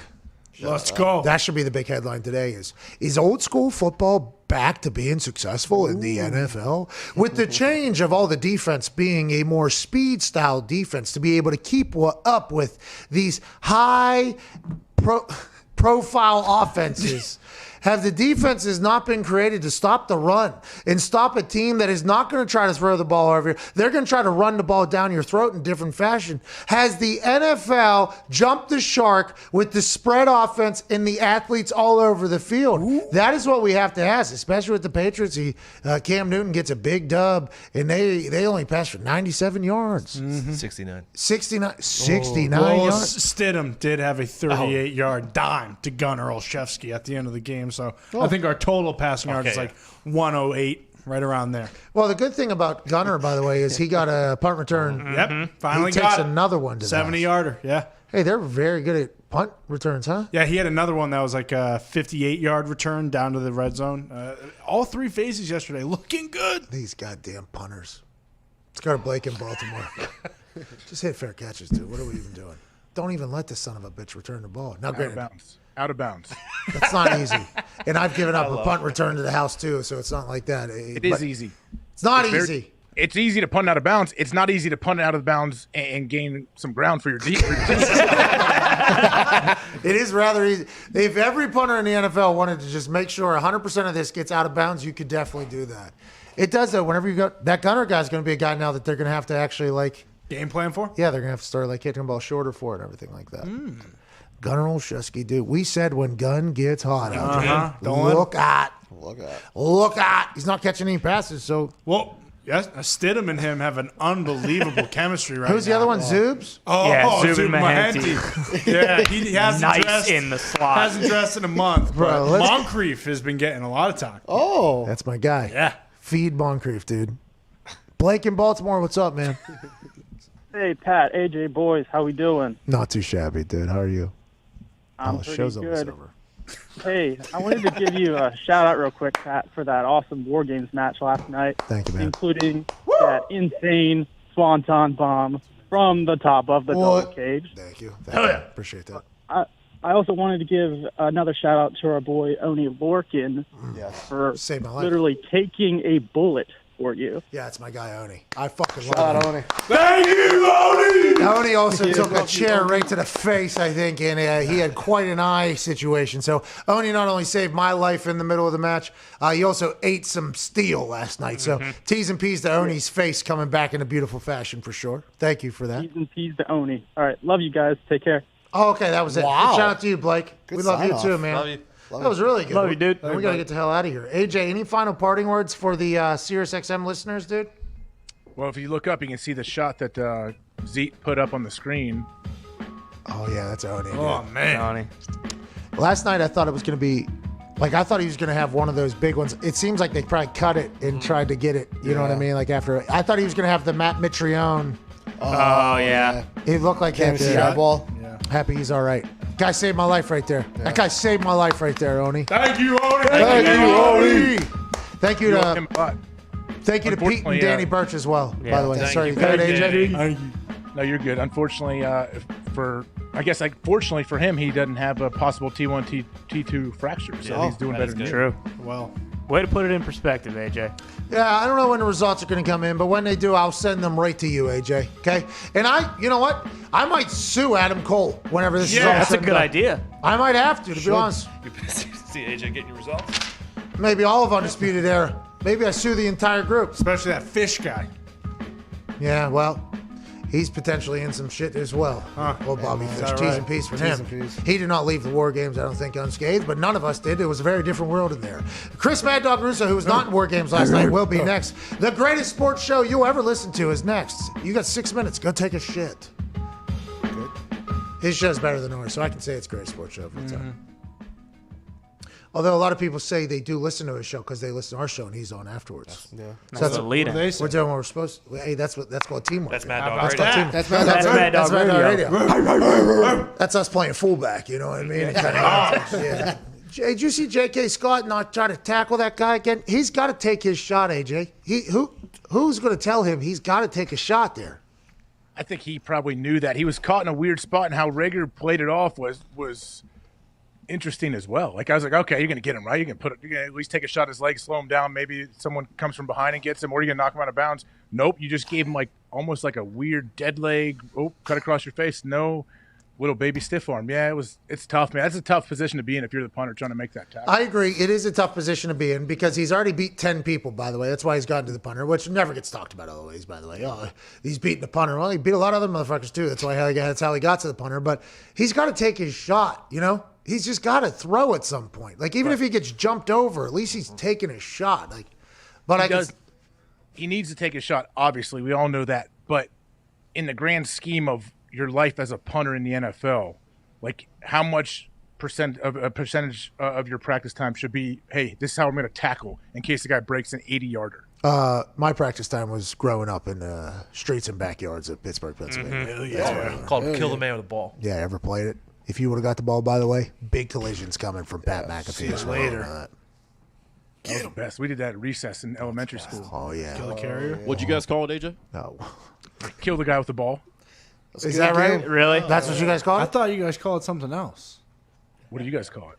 Kill the carrier. Kill the carrier. You call it kill the carrier? Yeah. We're just killing. That's a lot different. Yeah, it's a lot different than kill the guy with the ball. Yeah. Kill the stooge. Kill the carrier stinks. Yeah, that's a bad word. Well, he's the guy carrying the ball. You got to kill the guy who's carrying it. Yeah, we get what you're saying. Yeah. Okay. Well, kill the guy running with the ball. Kill the guy running with the ball. I mean, that's what the title, the headline, the subtext. I mean, let's just get a quick little. What's the game called? Yeah, we call it kill the man with the ball. Yeah, too many words. You know, shoots and ladders. 3 words. Kill the man. Kill the carrier. Yeah, kill the carrier. Yeah. See that man with a ball? Kill the man with the ball. Kill the man with the ball. It's actually technically one word. Kill the man with the ball. Kill the man with the ball. Well, you know. That's not my language. Not some New England upscale bullshit. Yeah, kill the carrier. They're playing kill the carrier over there at the yacht club that he worked in. No. Yeah. You think they let people tackle each other at a yacht club? Run into each other with your boats. Yeah, dude. Sack lunch, bro. Well, first of all, sack lunch, dude. Sack. Yeah, he was at a lot of yacht clubs tackling people. That is true. Yeah, crab cakes and football. Imagine AJ Hawk showing up at one of those sack games. Oh, man. You know, sack turn the corner and AJ being like, what's this guy doing? We're playing right now? Yeah, okay. Well, I guess if we're going to hit, I got to kill everybody. That's AJ's mindset. You got to do it. Golf tournament. Did you ever play backyard football since becoming have you ever played backyard football? Turkey bowl, maybe? I mean, not. I probably haven't played it since college. I played a little bit, but not since then. College, you were just trying to decleat, kill people, yeah? No, I mean, I don't know. It wasn't always full go tackle. My brother went to Ohio U. We used to go, we'd go out Friday night, Saturday, we wake up and we'd go on the game field and we have a pickup football game for some reason. I can't imagine doing that now after being up till 4 a.m. Like, I don't know why we did it, but it was fun. I would like to play backyard football. Yeah? It's a good time. There's not a lot of games out here, though, I don't think, in Indy. I wanted to play pickup soccer, too. There's not a lot of games out here, I don't think. There is. You can find intramural, like where my son does this big bubble. It's a Bo Jackson bubble. He has them all over the country, I guess. Yeah. He does baseball and football. They have intramural adult soccer leagues every night, like at 9 o'clock. I see them all rolling in, and it makes me want to throw my hat in the ring. Yeah, it would be good to get you in shape. The problem with us is people know who we are, so they're going to go very hard at us. Oh, yeah. They're going for your knees. You know what I mean? Like, I go play pickup basketball. People are trying to yam on me anytime I'm near the paint. It's like, yo, all right, you're getting fouled before you even get there, okay? I'm not letting you tell this story for the rest of your life, fucking kid. I'm trying to get in shape. You've been in shape. I don't have time for it. What were you going to say? Maybe we try to be like the Jabberwockies, like the sports version. With masks Play with on. masks on. No one knows. That would go well. Yeah, that seems like the right move. Because then it's just really, So you got And by the way, two birds, one stone. right? and COVID, yeah. Exactly. Oh, yeah. Exactly. How's the poll going? It's going pretty well. You know, it's very controversial. A lot of people yelling at me why Baker's on it. I don't know. Who's the best quarterback right now? Baker Mayfield had a big push, 10.1%. Aaron Rodgers and Patrick Mahomes have been flipped 7 times, I believe. Wow. I lost count. But right now, Aaron Rodgers, 44.7%. Patrick Mahomes, 45.2%. That's over 17,000 votes, AJ. Oh, yeah. That's a Connie. That's a big poll, dude. That's a big controversial poll he's got. That is a Connie. That is a Connie. Yeah. That's a Connie. Could be a city in some place. Bigger than a lot of Connies. Yeah, Oh, yeah. It's a big Connie. AJ, who would you vote for here, man? So I mean, we all agree this is a 2-man race for the MVP, right? No. There's 3 people on there. This says who's the best quarterback. It doesn't say who's the MVP of the league. No. Who's the best quarterback right now? Okay, I would vote Aaron. Obviously, I'm biased. I love Patrick Mahomes as well. Baker Mayfield played well yesterday. I don't know if he should be on this list. Whoa. Whoa, dude. Whoa. Who else should be on there? There's a lot of great quarterbacks. I would have had like 6 more. I would have had 3 more quarterbacks on this list. Well, I just want to you can't do it. You can only have 4, so it's a little problematic. And has any other quarterback aside? By the way, I'm voting for Aaron too, and these 2 are the 2 MVP. There was one other guy that was cooking there for a little bit, but he's kind of sizzled off a little bit. Yeah, he's not good anymore. Who's that? He's actually He number started 4 cooking. in the MVP race right now. He's if you look at broken, it. that guy. I mean, early he was heavy, but it's not his fault, by the way. Well, maybe it is. Kind of. Yeah. Not 100% sure, but have any other quarterbacks other than those 2 taken a Cleveland Browns to a winning season? Amen, yeah. How many Answer other that. people could go to Cleveland and win? I would like to have that question. There's 16 quarterbacks before that. Probably more. Is that the actual number? No, I'm thinking about the lady wearing the jersey, and I counted 16 in my head. Oh, so you have no idea. It could be 20. Could be 20. Good poll. Good poll. I just looked at all those names in my head, and I saw 16. Attaboy. Baker is the only quarterback to throw for 4 touchdowns and a half this year, and he's done it twice. Yeah, and the Great interesting catch. thing about that is Aaron's thrown for 35 touchdowns 5 times. Oh! He's the only one in NFL history that's ever done it. So, I mean, we can go stats for stats if you'd like to go and do that whole thing. 400 fucking touchdowns, by the way. In what's he have, like 80 interceptions? 88. 88 interceptions or something like that. Insane how good I can't wait to talk to him tomorrow. He had another Bob Ross-like day yesterday. And the Packers tweeted out a Bob Ross picture. This all because of you, obviously, I'm guessing. Yeah, dude. And they, Nance actually, Nance talked about the I Love Gold a little bit. He tried to get into it, but then when they were all doing it, like Nance and Tony, like just all of a sudden forgot that that's what they were talking about when they're all doing the I Love Gold thing. They're like, I don't know what Aaron's doing there. I'm like, what do you? It was weird. Like it was weird listening to the commentators talk about the whole I Love Gold thing, and then every time the team would do it, they were confused. I was bummed that I didn't get to hear Nance and Romo. No. Yeah. You aren't. You shouldn't be, at least. I had to mute them sons of bitches at halftime. Couldn't do it. Couldn't do it. Monday Night Football. What happened, Ty? Dude, Romo is just so goddamn full of himself. It's like, I don't want to listen to that for fucking 2 hours, you know? I would like everybody to know that the opinion of Ty does not reflect that of his employer or his peers. Oh, no. They fucking suck. They're not as bad as Monday Night Football. No, I didn't say that. Come on. I didn't say that. We're not getting into that. That is Jesus. not, we do not need that, okay? There's some friends of ours over there. I am a huge Levy guy. I even like Greasy and Riddick. But that doesn't mean they should be in the booth calling games. All right. Listen, the opinions of those two at the table do not reflect that of their employer. I don't have that opinion, just that Romo and Nance are insufferable. All right. They are the opinions. I don't know how they fit their horses into the booth when they're calling a game. The opinions. Anybody else? The opinions of. All right. We good? Nick? Sure, Nick's one. Come on, Nick. I'm okay. Get in there. Wow. He's holding back. Get in there. He's holding back. The opinions of the boys jab here that do not knife. reflect that of their Ever employer. since Tony got that money, Jim has been a little much. Okay. All right. The opinions of. Head body. We got them all? Okay. Nick. Come on, man. The opinions of the boys do not reflect that of their I do employer. hate Bob Greasy. Okay. The opinions. Bob do. That's the show, dude. Fucking this show stinks. Hammer Don's in 25 minutes. Hopefully I'll get my results back. AJ, we'll see you tomorrow, dude.